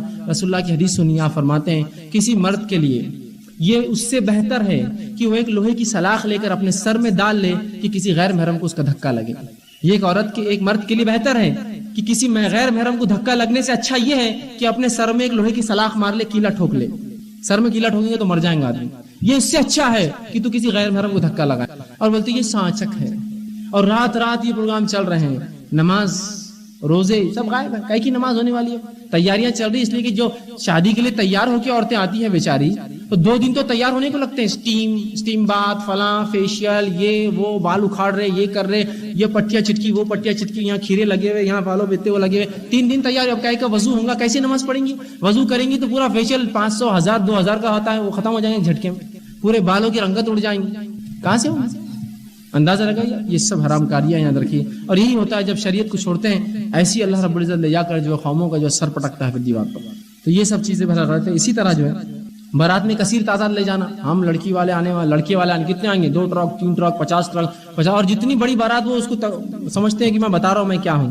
ارے آخرت میں کوئی دبدبہ ہو تو کوئی بات ہے یار، دنیا میں کیا دبدبہ کس کو بتا رہے ہو؟ آخرت میں ہو کہ میرے جانے سے پہلے انتظار کرے فرشتے کہ دیکھو وہ انسان آ رہا ہے جو اتنا نیک تھا، وہ اس کا انتظار کرے تو کچھ دبدبہ ہوگا. یار کیا پہچان ہے اس کی آخرت میں؟ فرشتوں سے ہے، اللہ اس کو پسند کرتا ہے. یہاں کی پہچان کیا مجھے فائدہ دینے والی؟ جس کو آپ بتا رہے ہو آپ سے جلتا ہے، اسی لیے تو آپ بتا رہے نا. خوش ہونے والوں کو تو اکیلے بھی آئے تو آپ خوش ہوں گا، جلن والوں کو بتا رہے آپ، جس کو پسند نہیں کرتے ان کو بتانا چاہ رہے یہ سب چیزیں. اسی طرح جو ہے بارات کے ساتھ جو ہے بینڈ باجا لے جانا، یہ بھی حرام ہے. اسی طرح خطبہ نکاح سے قبل لڑکے اور لڑکیوں کو کلمے پڑھانا. پڑھو لا الہ الا اللہ، لا الہ الا محمد رسول اللہ. یہ کیا ہے؟ اسلام قبول کرا رہے گا ان کو یا طے کر لے رہے مسلمان ہے یا نہیں؟ کلمے پڑھاتے ہیں. ایک شادی میں گیا، وہاں جو ہے قاضی صاحب آ کر بیٹھ گئے اور لڑکے سے پوچھنے لگے تم کون ہو؟ میں نے کہا باپ رے، سیدھا لڑکے سے معلوم دولہا ہے وہ، تو اس کو بولنا پڑا. اس کو بولنے لگا میں دولہا ہوں، میں دولہا ہوں. اس نے بولا ٹھیک ہے. پھر اس نے وہ بات تم کون ہو؟ اس نے بولا میں لڑکی کا ولی ہوں. اچھا تم کون ہو؟ میں بولا اچھا. پورے باراتیوں سے پوچھا نہیں تم کون ہے تم کون ہے، مشکل ہو جاتی تھی. سب سے پوچھ رہے، پھر کلمے پڑھا رہے، 5 کلمے پڑھا، مطلب کنفرم کر لے رہے اب تک مسلمان نہیں ہوئے تو ابھی قبول کر لے اسلام. سبحان اللہ، یہ سب سماعت درست نہیں. اسی طرح نکاح کے بعد حاضری مسجد کو چھوارے دینا، اور وہ بھی کیسے دینا؟ پھینک کر، ہے نا. نکاح ہو گیا، یہ لو. اگر ولیمے کی دعوت دی اور میں نے آپ کو سیکھا یہ لو روٹیاں، یہ بوٹیاں، یہ نلی کھاؤ، چاٹو، نیچے گر رہے چاٹو، پسند کریں گے اس کو؟ آپ کھانے کی چیز کو پھینک کر دی پسند کریں گے آپ؟ اگر میں اپنے گھر میں نکاح میں آپ کو بلاؤں اور آپ کی حرکت تو میں نے دیکھ لیا، آپ چھوارے پھینکے تو چن کر کھا رہے تھے، تو اب میں روٹیاں بھی ایسی دوں آپ کو، سب کو جمع کروں، فنکشن ہال کے سامنے سب کھڑے ہیں، پھینکو روٹیاں اپنی، اب چن رہے روٹیاں، پھینکو ان پہ سالن کی بوچھار کرو، بوٹیاں مارو، نلیاں جھٹکو، چاٹ رہے کھا رہے. ہو سکتا؟ چھوارے پھینکتے ہیں اور لوگ بھی تعظیم سے چن چن کر کھا رہے. اتنے گرے ہوئے ہیں ہم لوگ، میرے کو تو نہیں مانتا. اگر پتا ہوتا تو کھانا بھی ایسی، چائے بھی ایسی دیں گے، بسکٹ بھی ایسی دیں گے آپ کو، لو کھاؤ یہ پیو. چھوارے پھینکتے ہیں. آپ گفٹ دیجیے بھائی، یہ لیجیے، تقسیم کیجیے، الگ بات. پھینکنا. اور چیز بھی کھانے کی ایسی دیتے ہیں جو کھائی بھی نہیں جاتی. کڑک والے بادام مسجد کی دیواروں پہ مار کے توڑ رہے اس کو، تو کوئی دانتوں سے توڑ رہا ہے نا، کوئی چن چن کے جیب میں بھر کے لے جا رہا، بچوں کو کھلائیں گھر پہ. اور کڑوے، پورے کڑوے رہتے ہو، وہ سخت بادام کڑوے رہتے پورے. کچھ تو یار تک ہونا، کوئی چیز آپ دے رہے ہیں کسی کو تو ہوا ایسا دیتے پھینک کر. تو چواروں کا لٹانا یہ شریعت سے بڑا ثابت نہیں، غلط ہے. اسی طرح دولہے کی جوتیاں چرا لیتے اور پیسے کے بعد اس کو واپس دیتے ہیں. عجیب بات. لڑکیاں چرا لیتی ہیں، کبھی وہ لڑکا ادھر جاتا ہے تو لڑکے چرا لیتے ہیں، اس کے سالے کبھی مسجد میں آتا ہے تو گاڑی سے باہر نکل رہا تو وہ پیسے مانگتے ہیں، ہے نا، پیسے دو. لگتا ہے بھکاری جمع ہو گئے ایک ساتھ آگے پیسے دو. گاڑیوں کے ایسے میں نے حالات دیکھے کہ ایک بار ایک شادی میں گیا، وہ بیچارے ایک بہت اچھی نئی کار میں آئے تھے سالوں میں، اور اس میں بہت ہوگی چونکہ یہاں عورتیں اور مرد نہیں ہیں، مرد تو احساس بہت جلدی اچھل جاتے ہیں انسان. بہن بھی صاحب دو، اس نے بولا نہیں دیتے، کیا کرتے ہو؟ اتنا جھگڑا ہوا تو اس نے پٹ اکھاڑ دیا گاڑی کا. دو ہونے والے سالے اور اس کے دوستوں نے جو دھکا دیے تو بہنوئی کے ساتھ گاڑی کا پٹ ادھر چلے گا، الٹا ٹکڑے ہو گئے. یہ کیا بات ہے؟ یہ درست نہیں، یاد رکھیے. اسی طرح چپل چھپاتے ہیں، یہ پیسہ مانگتے ہیں، یہ شریعتاً جائز نہیں. تو سب غیر مسلموں کا طریقہ، یاد رکھیے. اسی طرح لڑکی کو قرآن کے ذریعے گھر کے اندر لاتے اور قرآن کے نیچے سے نکال کے اپنے گھر سے ودا کرتے، تو قرآن اوپر رکھتے، وہ بولتے نیچے سے جاؤ. کیوں؟ تو بولے اس کی نحوست نکلتی ہے. میں کہتا ہوں اتنے منحوس لوگوں کو لا رہے کیوں گھر میں آپ، جن کی نحوست نکالنے قرآن کی ضرورت ہے؟ اور قرآن کو اس طرح سے رکھنا سنت سے ثابت نہیں ہے. اس کی بے حرمتی روز قیامت ہم کو جواب دینا پڑے گا اللہ کو اس بے حرمتی کا، کہ اللہ کے رسول نے کبھی قرآن کو رکھا ہے اور کہا لوگوں کو سے نیچے سے جاؤ. اگر موقع ہوتا قرآن واقعی میں فائدہ پہنچاتا تو آپ جہاد کے لیے کرتے کام رکھ دیتے اور صحابہ سے نیچے سے جاؤ، اللہ تمہیں طاقت قوت دے گا. انسانی جان کی بات رہتی ہے وہاں. تو یہ کیا آپ کرتے ہیں؟ اس کے بعد گھر میں جب عورت آ جاتی ہے تو اس میں اس کے پیروں میں چاول ڈالتے ہیں اس کی نحوست کم کرنے. کچھ لوگ پھر وہ گیمز کھیلنے لگاتے ہیں لڑکے اور لڑکی کو، ہے نا، دودھ ڈال دیا اس کے اندر، انگوٹھی ڈھونڈو. قیامت کے روز یہ دودھ اسراف میں آئیں گا، یا آپ نے ضائع کیا، وہ کھانے کی چیز تھی، پینے کی چیز تھی. لوگ بھوکے مرتے ہیں اور آپ دودھ سے کھیل کر رہے ہیں. تو وہ کیا کیا پتہ نہیں کھیل لگاتے، مرد اور بڑھ جاتے، کبھی آئینہ دکھا رہے اس کو، تو کبھی کیا. یہ سب کیا کرنے کا؟ اپنے کمرے میں یہ سب کر سکتے ہیں. آپ کے سامنے کیوں کھیلے وہ گیم؟ وہ چاول کے اندر انگوٹھی ڈھونڈو یا آئینے میں فلاں دیکھو اور کیا کیا خرافات ہے، اللہ رحم کرے اس امت پر، یہ تمام چیزیں ہوتی. اسی طرح منہ دکھائی اور گود بھرائی کی رسم کرنا. لڑکے کے دوست آ گئے، اے بھابھی کو دیکھنا ہے ہم کو، چلو منہ دکھائی کچھ دو، اور عورت کو دکھا رہا ہے اس کی. یہ کون سی بات ہوئی بھائی؟ وہ لڑکوں کا کیا حق اس لڑکی کے اوپر جو اس کے دوست ہے؟ یہ بھی ایک عجیب بات ہے. کسی کوئی بھی نکاح کرتا ہے اور اپنی دلہن کو ایک دکھانے کی چیز سمجھتا ہے، ہر جگہ لے کے گھوم رہا ہے اس کو، یہ دیکھو میری بیوی، یہ دیکھو میری بیوی، دوستوں کو بتا رہا ہے. یہ کوئی طریقہ ہے؟ وہ کوئی دکھانے کی کوئی ماڈل ہے، کوئی شو پیس ہے، یا کوئی اینٹک چیز جو آپ دنیا کو دکھائیں گے اس کو؟ یہ شرم کی بات ہے. حیا کھو چکے ہیں ہم. اپنی بیوی کو آپ دکھا رہے لوگوں کو لے جا کر، جو دین اتنا پاک باز ہے اور جس کا نبی نے کسی عورت کے ننگے ہاتھ کو نہیں دیکھا، تم اپنی بیویوں کو لے جا کے شو بتاتے ہو. مومنوں کا طریقہ نہیں اپنی عورتوں کو بتانا، وہ ڈھک کر رکھتے ہیں، ان کو لے جا کر بتاتے ہیں. ایک مرتبہ ایک صاحب کا نکاح ہوا، میں نکاح کی مبارکباد دینے بعد میں گیا، میں بیٹھا ہی تھا، ایک خاتون کو اندر بھیج دیا، یہ اس کی بیوی. میں اٹھ کر بھاگ گیا، نکل گیا. میں نے کہا مجھے کیوں بتا رہے اس کی بیوی ہے؟ تو نہیں، تم بچے تو ہے، بچپن سے ساتھ کھیلے کودے، دیکھو اپنی بھابھی کو. میں نے کہا نہیں بس ٹھیک ہے، بس میرے دوست نے پسند کیا، کافی ہے، مجھے دیکھنے کی ضرورت نہیں اس کو. اللہ آگے بتا دیتے ہیں لوگ اٹھا کر. یہ کوئی شرعی طریقہ نہیں، حرام ہے سب چیزیں، یاد رکھیں. اسی طرح منجا بٹھاتے ہیں شادی سے پہلے، 5-10 دن پہلے، اور لڑکی نے کام نہیں کرنا، ایک پلنگ سجا دیتے، وہ پلنگ پہ بٹھا دیتے، اس کے بازو کچھ ہتھیار چاقو، خنجر، چھری، کیلے، لیمبو، بلاوے، تعویذ ہے نا، شیطان اس کو چپک سکتا، فلاں ہو سکتا. اس لیے کہ بولے دولہا دلہن بہت خوبصورت ہو جاتے شادی سے پہلے. میرے کو تو ایسا نہیں لگا. اور خوبصورت ہو جاتے تو پھر ان کو شیطان زیادہ لپٹتا، تو بولے خنجر رکھ، چاقو، چھریاں. یہ چاقو چھری سے کیا ہونے والا؟ جو پلنگ خود لوہے کا ہے، اس سے جب اس کو کچھ نہیں ہو رہا شیطان کو، یہ چاقو چھری سے کیا ہونے والا؟ اور شیطان دکھتا تھوڑی آپ اس کو مار سکتے، مرڈر کر سکتے کیا اس کا؟ آ گیا تو ہٹ جاؤ، میں تم سے لگ سکتی ہوں. ارے وہ الٹا رسک ہے، کبھی کچھ دکھ گیا تو اپنے آپ کو مار لی خاتون نے تو ڈر کر. ایسی چیزیں رکھتے ہیں، کوئی بچہ لے کر لے. اور دولہا بھی جب شادی میں آتا تو پورے اسلحہ کے ساتھ آتا، ہاتھ میں گپتی رہتی، گپتی کسی کو چبھنا نہیں بلکہ لیمبو لگا ہوا رہتا اس پہ، سیفٹی کے لیے اس کی گپتی کی. میں تو کہتا ہوں خاضیوں کو جو بھی دولہا اسلحہ لے کے آیا اس کا نکاح ہی نہیں پڑھانا، مطلب بھاگ کے رکھیا گھر پر. بل خنجر لے کے آتا ہاتھ میں، لٹرل سینس میں، اس کو لیمبو لگا ہوا رہتا آگے کہ چبھنا وبنا نہیں کسی کو. یہ کہے کے لیے بولے بہت خوبصورت دولہا، کیا خوبصورت ہو جاتا، بلکہ روبوٹ بنا ہوا رہتا ہمارا دولہا. تو کہیں دولہے رہتے اتنا سہرا ہار بنتے کیوں چلتے ہو؟ ان کو اٹھا کے ادھر کرو، سلام کر رہے تو یوں سلام کرتے، یہاں پھول، یہاں پھول، یہاں پھول، یہاں پھول، ادھر پھول، پورا پھول ہی پھول پہنا دیے اس کو بیچارے. مطلب لباس کی ضرورت نہیں، اس کو پھول میں ڈھکا ہوا رہتا ہو، روبوٹ رہتا پورا، اٹھا کے لے جاؤ، اٹھا کے لا کے رکھو اس کو. اسی طرح جو ہے محرم کے مہینے میں، عید کے مہینے میں، رمضان میں اور سفر میں نکاح نہیں کرنا برا سمجھتے. یہ بھی نہیں، نکاح ہر بار، ہر دن، ہر پل، ہر گھڑی، عشاء کے بعد، فجر کے بعد، ظہر کے بعد، مغرب کے سب جگہ ہو سکتا. نہیں عشاء کے بعد نکاح، مغرب کے بعد نکاح ہو تو اچھا ہوتا. وہ عصر کے بعد، مغرب کے بعد ہوا تو پنوتی لگ جاتی، عشاء کے بعد ہو طلاق ہو جاتی، فجر کے بعد ہوا تو کبھی نہیں جمتی. کہاں سے لائی یہ باتیں؟ رسول اللہ نے نکاح صبح پڑھا ہے، رات پڑھا ہے، دن پڑھا ہے، کبھی بھی. یہ عام چیزیں یاد رکھی، کوئی خاص چیز نہیں تھی شریعت میں، بہت عام بات تھی.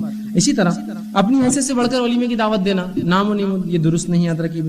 اسی طرح جو ہے ناچ گانے کا اہتمام کرنا، بینڈ باجوں کا اہتمام حرام ہے. اسی طرح مرد عورتوں کا مخلوط مجالس، ایک ہی جگہ آ کے سب کھا رہے ہیں، اور بفے سسٹم ہے، ٹھیک ہے سسٹم کوئی مسئلہ نہیں، بفے ہو، لیکن ایک ہی جگہ آ کے مرد بھی لیں گا، اسی جگہ عورتیں بھی لیں گی، کیسے بھائی صاحب، کیسے بہن جی، اور پورا معاملہ چل رہا ہے، یہ درست نہیں ہوگا.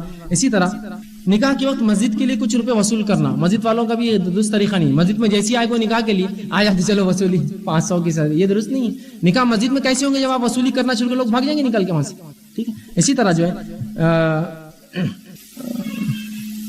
جمعگی کی رسم کرنا. اب نکاح تو ہو گیا، بھلا جو کچھ بدعت تھی میں نے تقریباً کم بیش رکھ دی.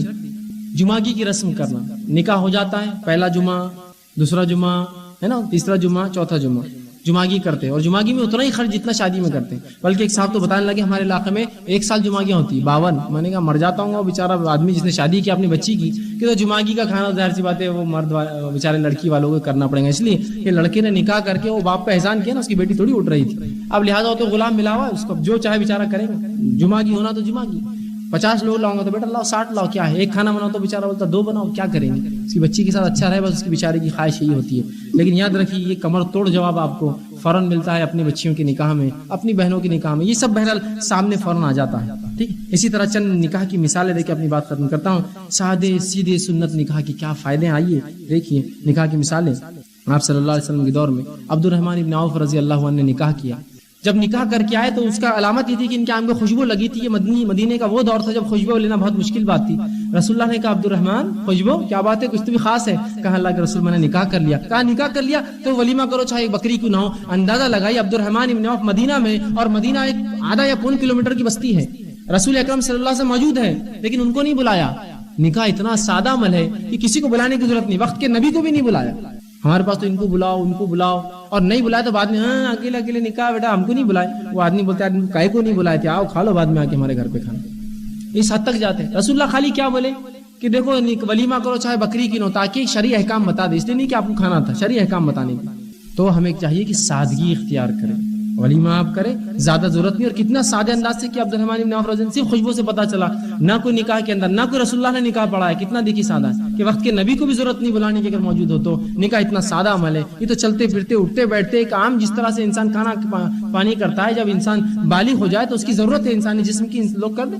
اسی طرح جو نکاح سادے ہوتے ہیں، کم خرچ والے ہوتے ہیں، سنت کے مطابق ہوتے، بہت بابرکت ہوتے، یاد رکھیے. آئیے اسی طرح ایک نکاح سعید بن مسیب رحمۃ اللہ علیہ، یہ بہت کبار جو ہے تابعین میں ان کا مقام ہے، بہت اونچے درجے کی تابعین ہے، یاد رکھیے. سعید بن مسیب رحمۃ اللہ ایک مرتبہ مسجد نبی میں درس لے رہے تھے، دیکھا آپ کے شاگرد عبداللہ موجود نہیں. 3 دن گزر گئے. 3 دن بعد جب عبداللہ ہے تو کہا عبداللہ کہاں تھے؟ 3 دن سے درس حدیث سے غائب. کہا استاد میری بیوی کا انتقال ہو گیا تھا، اس وجہ سے میں نہیں آ سکا. کہا اچھا بیوی کا انتقال ہو گیا، کوئی بات نہیں. جب کلاس لے لی، درس ختم ہوا تو کہا عبداللہ اب تم اکیلے کیسے زندگی گزارو گے؟ کیا میری بیٹی سے نکاح کرتے ہو؟ سعید نے اپنی بیٹی کا نکاح دیا. عبداللہ پریشان ہو گئے. سعید بن مسیب یہ کوئی معمولی شخصیت نہیں، یاد رکھیے. ان کے تعلق سے آتا ہے کہ وقت کے خلیفہ کے 3 لڑکے تھے، تینوں کا پیغام آ کے رکا ہوا تھا کہ سعید جس کو چاہو میری بیٹی، آپ کی تمہاری بیٹی میرے بچوں کے نکاح میں دے دو. مطلب لڑکی کی چوائس پر چھوڑا گیا تھا کہ سعید جس سے چاہے اپنی بیٹی کا نکاح میرے لڑکوں سے کرا دے. وقت کے خلیفہ نے، آج کے دور میں کہیں گے پرائم منسٹر رشتہ بھیجاؤ میرے گھر. وقت کے خلیفہ نے بھیجا تھا کہ میرے 3 لڑکے، سعید جو لڑکی تمہاری لڑکی جس لڑکے کو پسند، جس کو تم پسند کرو دے دو. سعید بن مسیب نے کہا کہ نہیں، میری لڑکی تمہارے گھر کی شان نہیں بن سکتی. مجھے تو کوئی اور دین میں زیادہ، یقیناً خلیفہ کوئی برا آدمی نہیں تھا، لیکن سعید کچھ اور نظر میں رکھے ہوئے تھے، کوئی اور ٹارگٹ تھا ان کا، اور دیندار اس میں زیادہ. عبداللہ ان کی نظر میں تھے، جانتے تھے عبداللہ کیسا انسان ہے، اس کا سلوک اپنی بیوی کے ساتھ کیسا ہے. اور عبداللہ اب مطلقہ جو ہے بیوہ ہے ایک طرح سے. عبداللہ کی بیوی مر چکی ہے، یہ پہلے شادی شدہ ہے آلریڈی. کہا کیا میری لڑکی نکاح کروں یا آپ کی لڑکی کنواری ہے؟ تو کہا کہ استاد آپ اگر سمجھے تو بہتر، ٹھیک ہے. نہ کیسے بول سکتے ہیں اتنی زبردست چیز کو؟ کہا ٹھیک ہے استاد آپ اگر چاہے تو بالکل. استاد نے وہی مجلس میں نکاح پڑھا دیا. عبداللہ خاموشی سے اٹھے، گھر گئے. شام کا وقت تھا، مغرب کا. کچھ روٹیاں سوکھی تھی، توڑ کر بھگا رہے تھے. اور وہ کہتے آج میں نے روزہ رکھا تھا، اس لیے کہ کھانے کچھ نہیں تھا، اس لیے روزہ رکھا. سوچا تھا روٹی تھی سوکھی تو رات میں کھاؤ، تو روٹی بھگا رہے تھے پانی میں تاکہ نرم ہوں گی تو کھاؤں گا. دروازے پہ دستک ہوئی، کہا کون ہے؟ تو کہا سعید. عبداللہ نہیں سمجھ سکے، کہا کون سعید؟ تو کہا سعید بن مسیب. جیسی سنا سعید بن مسیب تو زمین نکل کے پیروں کے نیچے سے. کہا استاد آگے گھر پہ آپ طلاق لینے آئے ہوں گے، آ کر دیکھیں گے گھر کیسا ہے، عبداللہ رہتا کیا، کھاتا کیا. میرے پاس تو کھانے کو بھی نہیں، سوکھی روٹیاں بھگا رہا ہوں. ڈر کر گئے، ڈرتے تھے. دروازہ کھولا. سعید نے کہا کیسے ہو عبداللہ تم؟ نکاح میں نے اپنی بیٹی سے پڑھایا، بغیر بیٹی کو لیے کہ میرے آگے بغیر بیوی کو. کہا اسے چھوڑنے آیا ہوں. تو کہا استاد گھر میں تو آئیے.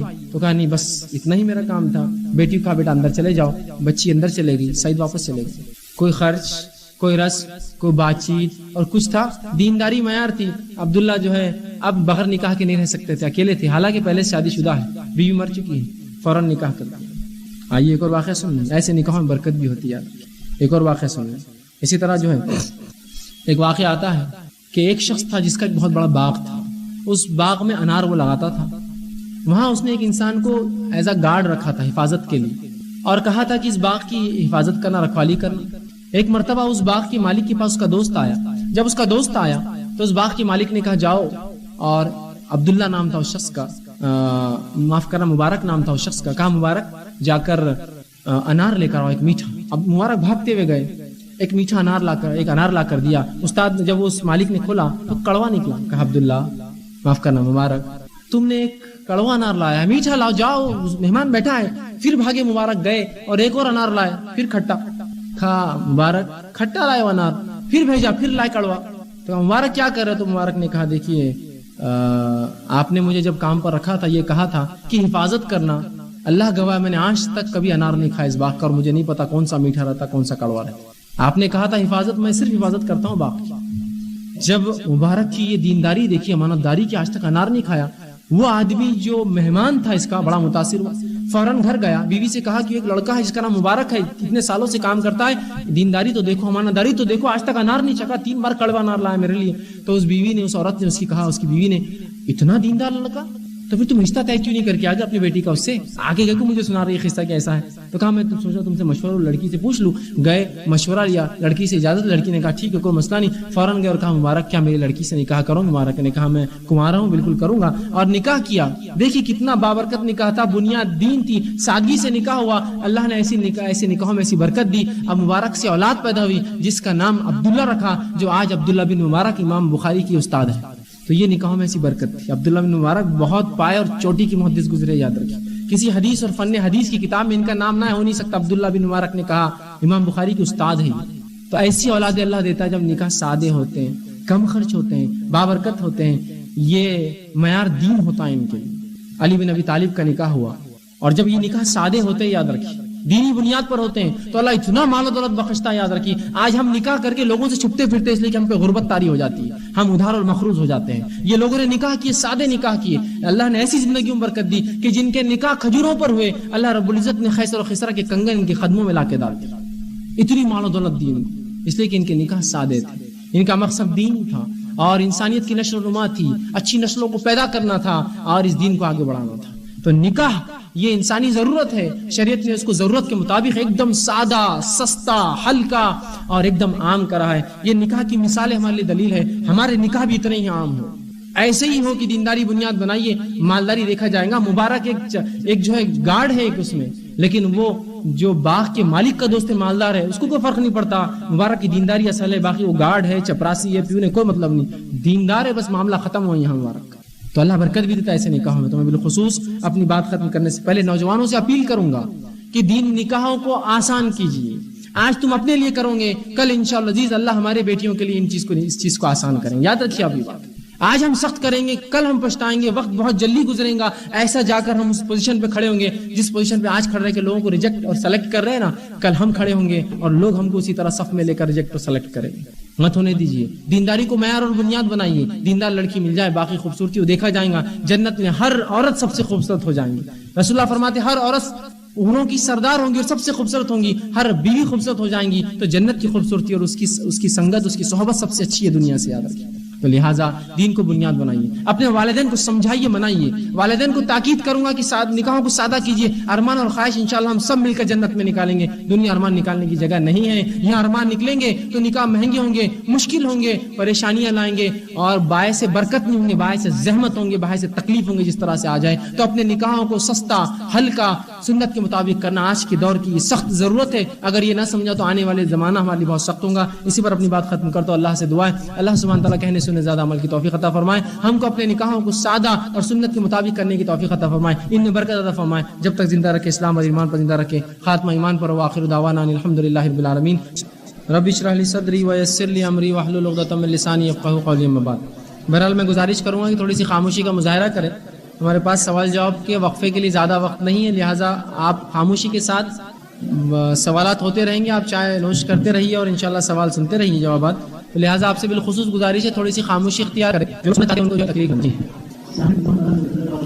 سوال کیا کہ جب نکاح کے تعلق سے بات کرتے ہیں تو لوگ کہتے ہیں انسان کی طاقت کے مطابق نکاح مطلب, اور حدیث میں جو ہے اللہ صلی اللہ علیہ وسلم کے شخص غریب تھا, اور جب نکاح کے تعلق سے سوال غرض کا مطلب ہے نکاح کرنے کا دیا. یہ کہاں تک ہے کہ ایک عام فہم انسان کیسے ان چیزوں کو سمجھ پائے کہ ایک طرف تو یہ کہ اگر نکاح کی طاقت نہ ہو تو روزے رکھو, دوسری طرف یہ کہ جو ہے غریب تھے تو نکاح کرنے کا حکم دیا.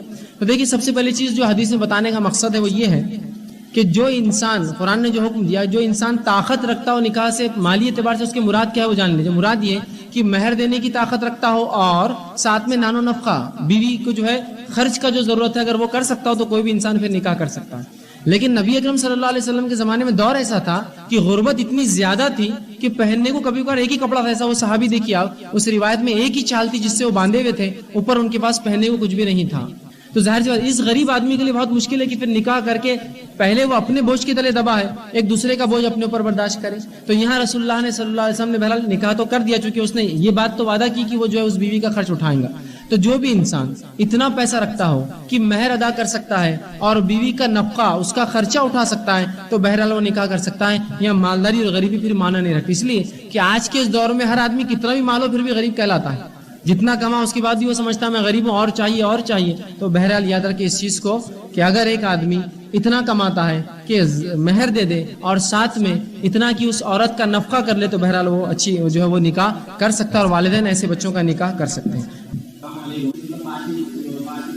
بھائی نے ایک سوال کیا کہ ان کے دوست نے ان سے کہا کہ اگر کوئی شخص فائنینشلی اگر کوئی کرائٹیریا میں نہیں آتا ہے, مالی طور سے مالدار نہ ہو تو وہ نکاح نہیں کر سکتا. دیکھیے مال نکاح کے لیے کہیں بھی کرائٹیریا شریعت میں ہے ہی نہیں, سب سے پہلے بتا دوں, سوائے اس کے کہ مہر کی رقم دے سکے, سوائے اس کے کہ نفقہ لڑکی کا ذمہ اٹھا سکے. اگر جو بھی مرد لڑکی کو مہر دے سکتا ہے اور اس کا ذمہ داری اٹھا سکتا ہے اس کے لیے کافی ہے. اس کے لیے ضروری نہیں کہ جو ہے آپ یہ کریں کہ نہیں اتنا ہونا. یہ الگ بات ہے کہ کوئی انسان آج کل یہ سوچتا ہے کہ 10 20 50 ہزار جب تک تنخواہ نہیں ہوتی لڑکے کی تو میں لڑکی نکاح میں, وہ اس کے لیے شرط ہے. لیکن اگر کوئی انسان راضی آپ کی جو تنخواہ ہے اس پر اور آپ مہر دے سکتے تو میں سمجھتا ہوں نکاح کرنے میں کوئی حرج نہیں ہے, آپ بالکل نکاح کر سکتے ہیں. نکاح کے لیے کوئی مالی شرائط نہیں ہے سوائے اس کے کہ آپ مہر ادا کر سکیں, اور وہ بھی اگر ابھی نہ ہو تو تھوڑا سا آپ ادھار کر سکتے ہیں. دوسرا اتنا آپ کماتے ہو کہ اس لڑکی کا بھی آپ جو ہے گزارا اور ہونے والی اولاد کا کر سکے تو انشاءاللہ بالکل آپ نکاح کر سکتے ہیں. اس کے لیے کوئی شرعی کرائٹیریا نہیں ہے کہ 20,000 10,000 15,000 25,000 کمائیں گے تو نکاح ہوگا. آپ اگر کم بھی کماتے جو آپ کے لیے پر جاتا ہے اور آپ کی بیوی کے لیے پر جائیں گا تو انشاءاللہ جس نکاح کرنے میں سمجھتا ہوں کوئی حرج نہیں. My question is related with tonight's both the topics, so please answer my question. In today's scenario, the problem of girls is that they are not getting perfect match or they are not getting proposals even though they deserve. Because of this, they tend to follow so many wazaifs or namaz, and many people suggest them to do this or that wazaifs. They say ہم نے یہ وظائف کیا تو ہماری بیٹی کا رشتہ ہو گیا, آپ بھی پڑھیے. پر ہم اگر نہ مانے تو وہ کہتے ہیں کہ اگر یہ غلط وظائف ہوتے تو ہمارا کام پھر کیسے پورا ہوا. So during this situation I can't answer them, so please do this. کسی نے سوال کیا کہ ان کا سوال ہے کہ بہت سی بار جب لڑکیوں کو ان کے مناسب رشتے نہیں آتے تو بہت سے لوگ یہ کہتے ہیں کہ فلاں وظائف فلاں نماز پڑھو تو اس سے رشتے آتے ہیں, اور پھر وہ کہتے بھی ہیں کہ دیکھو ہماری بچی کے لیے ہم نے کیا تو اس کو رشتہ آ گیا, آپ بھی کیجیے آپ کو بھی رشتہ آئے گا. تو اس معاملے میں وہ کہہ رہے ہیں کہ ہم جواب نہیں دے پاتے. دیکھیے سب سے پہلی چیز تو یہ نبی اکرم صلی اللہ علیہ وسلم سے کوئی وظائف اور کوئی نماز اس کے لیے ثابت نہیں ہے کہ رشتہ آ جائے. یہ الگ بات ہے کہ اللہ سے دعا کرنے کے لیے آپ 2 رکعت نفل پڑھ کے اپنی حاجت رکھیں تو یہ صلاۃ الحاجت کہلاتی ہے کہ آپ 2 رکعت نفل پڑھے مسئلہ رکھیں. والدین بھی یہ کام کرے 2 رکعت نفل پڑھے اور اپنے بچی کا مسئلہ رکھے اللہ کے پاس کہ اللہ اس کے نکاح میں آسانی کر, اس کا نکاح اچھے سے کر, اچھے گھرانے میں کر. یہ دعا بالکل درست ہوں گی. اور یہ نفل نماز چاہے وہ رات میں پڑھے یا دن میں, اور بالخصوص کوشش کرے کہ رات میں تیسرے پہر تہجد کے وقت میں پڑھے. اللہ رب العزت اس وقت کی گئی دعا کو رد نہیں کرتا, اور ویسے بھی والدین کی دعا تو رد ہوتی ہی نہیں ہے اور اس وقت کی خاص طور سے رد نہیں ہوتی, تو لہٰذا والدین کریں. لیکن کوئی خاص وظائف نہیں ہے. بہت سی بار ہوتا ہے لوگ قرآن میں سے کچھ آیتیں لاتے اس میں جوڑوں کا لفظ ہے, ہم نے پھلوں میں جوڑے بنائے, ہم نے جانوروں میں جوڑے بنائے, ہم نے فلاں, تو بولتے یہ پڑھنے سے شادی ہو جاتی ہے. اور پھر کبھی ان کی بچی کو پڑھاتے اور کہتے ہیں ان کی شادی بھی ہوگی. دیکھیے نبی اکرم صلی اللہ علیہ وسلم نے قرآن کا ایسا استعمال نہیں کیا, صحابہ نے کبھی یہ کام نہیں کیا, تابعین تابعین نے نہیں کیا, تو یہ کام کبھی بھی درست نہیں ہو سکتا. چاہے وہ کہیں سے رشتہ ہو گیا, وہ رشتہ ہوا نہیں, وہ رشتہ ہونا تھا, اللہ کی آزمائش میں وہ کھڑے نہیں اترے کہ انہوں نے بدعت کیا. یہ بدعت ہے, یاد رکھیے. تو لہٰذا کوئی نماز کوئی وظائف ثابت نہیں ہے سوائے اس کے کہ آپ اللہ کا ذکر کثرت سے کرے, اور والدین اور خود وہ لڑکی اور لڑکا نفل نماز ادا کرے, اپنے رب سے دعا کرے, دعا گو ہو انشاءاللہ عزیز. میں امید کرتا ہوں کہ مسئلہ حل ہوگا. اور ہم تمام کو بھی چاہیے کہ اپنی دعا میں ہر بار اپنی بہنوں کے لیے, اپنی دیگر جو ہے بچیوں کے لیے دعا کرے کہ اللہ ان کے مسائل کو حل کرے, اور اس مسئلے کی دعا کے ساتھ ساتھ نوجوان پہل کرے کہ میں اگر شادی نہیں کیا ہوں تو ایک لڑکی کا مسئلہ ضرور حل کروں گا کہ سادگی سے, اور ایسا نکاح کروں گا کہ کم از کم ایک لڑکی جو ہے مجھ سے جو ہے ایک معاشرے کا ایک فرد جو ہے سکون اور اطمینان پا جائے. ایسا سب سوچیں گے. یہاں بیٹھے ہوئے میں سمجھتا ہوں ہزاروں نوجوان ہیں, اگر ان میں سے ہزاروں نے جو ہے اس چیز کو تان لیا تو ظاہر سی بات ہے ایک نمونہ بن جائے گا معاشرے میں کہ دیکھو اتنے ہزار شادیاں ایسی ایسی ہوگی. ٹھیک, تو لہٰذا اس کے لیے کوئی وظائف اور کوئی دعا مخصوص ثابت نہیں ہے. جی جی جی. بھائی نے ایک سوال کیا کہ بہت سی بار نکاح ہوتے ہیں لوگوں کے اور پھر اجتماعات میں, اور پھر لوگوں کو جو ہے نکال دیتے ہیں کہ اتنے دن جاؤ اور جماعت میں جا کر آؤ, تو کیا یہ درست ہے؟ دیکھیے یہ اس میں کوئی حرام تو کچھ بھی نہیں ہے. اگر کوئی شخص کسی اجتماع میں نکاح کرنا چاہے تاکہ زیادہ سے زیادہ توحید پرست اس میں شامل ہو, اور وہ تو اس میں کوئی حرج نہیں. لیکن اس نکاح کی کوئی خاص برکت اور فضیلت نہیں ہوگی. لوگ سمجھتے ہیں اگر وہاں کرانے سے کچھ خاص امپورٹنٹ ملے گا, کوئی خاص فضیلت اور برکت اگر ہوتی تو عبد الرحمن ابن عوف نبی اکرم صلی اللہ علیہ وسلم کبھی نہیں چھوڑتے. یقیناً ان کو تو کم از کم بلاتے, اتنی بابرکت ذات ان کو تو بلاتے. تو اس میں کوئی فرق نہیں کہ آپ اجتماع میں کریں, انفرادیت میں کریں, کسی اور جگہ نکاح کریں, اس میں تو کوئی حرج نہیں. اب رہا یہ کہ نکاح کے بعد کسی کو کہیں جگہ بھیج دینا, اگر یہ شرائط ہے, اگر وہ لڑکے کو پسند ہے تو اس کی مرضی ہے بھائی. ہم کیا روک سکتے ہیں اس کو کہ بھائی نکاح بھی ہوگا وداعی کی 40 دن بعد، 4 مہینے بعد، 1 سال بعد، یا زندگی بھر لگا دو، پھر کبھی موقع ملا تو آ جانا، تو جب ہو جائیں گا تو وہ اس کا اپنا ذاتی مسئلہ، اس معاملے میں ہم وہ نہیں کر سکتے کہ وہ کتنے دن لگائے. اگر اس کو پتا ہے کہ یہاں نکاح ہوگا تو مجھے اتنے دن جانا پڑے گا تو اس کی مرضی ہے. لیکن اگر وہ کہے کہ بھائی مجھے صرف نکاح کرنا تھا، مجھے جانا نہیں ہے، اس کی مرضی ہے، کوئی کمپلشن نہیں ہے اس کے اوپر. تو یہ پرسنل چوائس ہے. لیکن ایسے اجتماعات میں نکاح ہو سکتے ہیں، اس میں کوئی حرج نہیں. اس سے سادگی بھی پتہ چلتی ہے اور بہت سے لوگوں کے اخراجات بچ جاتے ہیں. لیکن اس کی کوئی خاص فضائل نہیں ہوں گے. یاد رکھیے، لوگ سمجھتے ہیں کچھ فضیلت ہے، وہاں کرنے سے رشتے ٹوٹتے نہیں، ایسا کچھ بھی نہیں ہے. یاد رکھیے.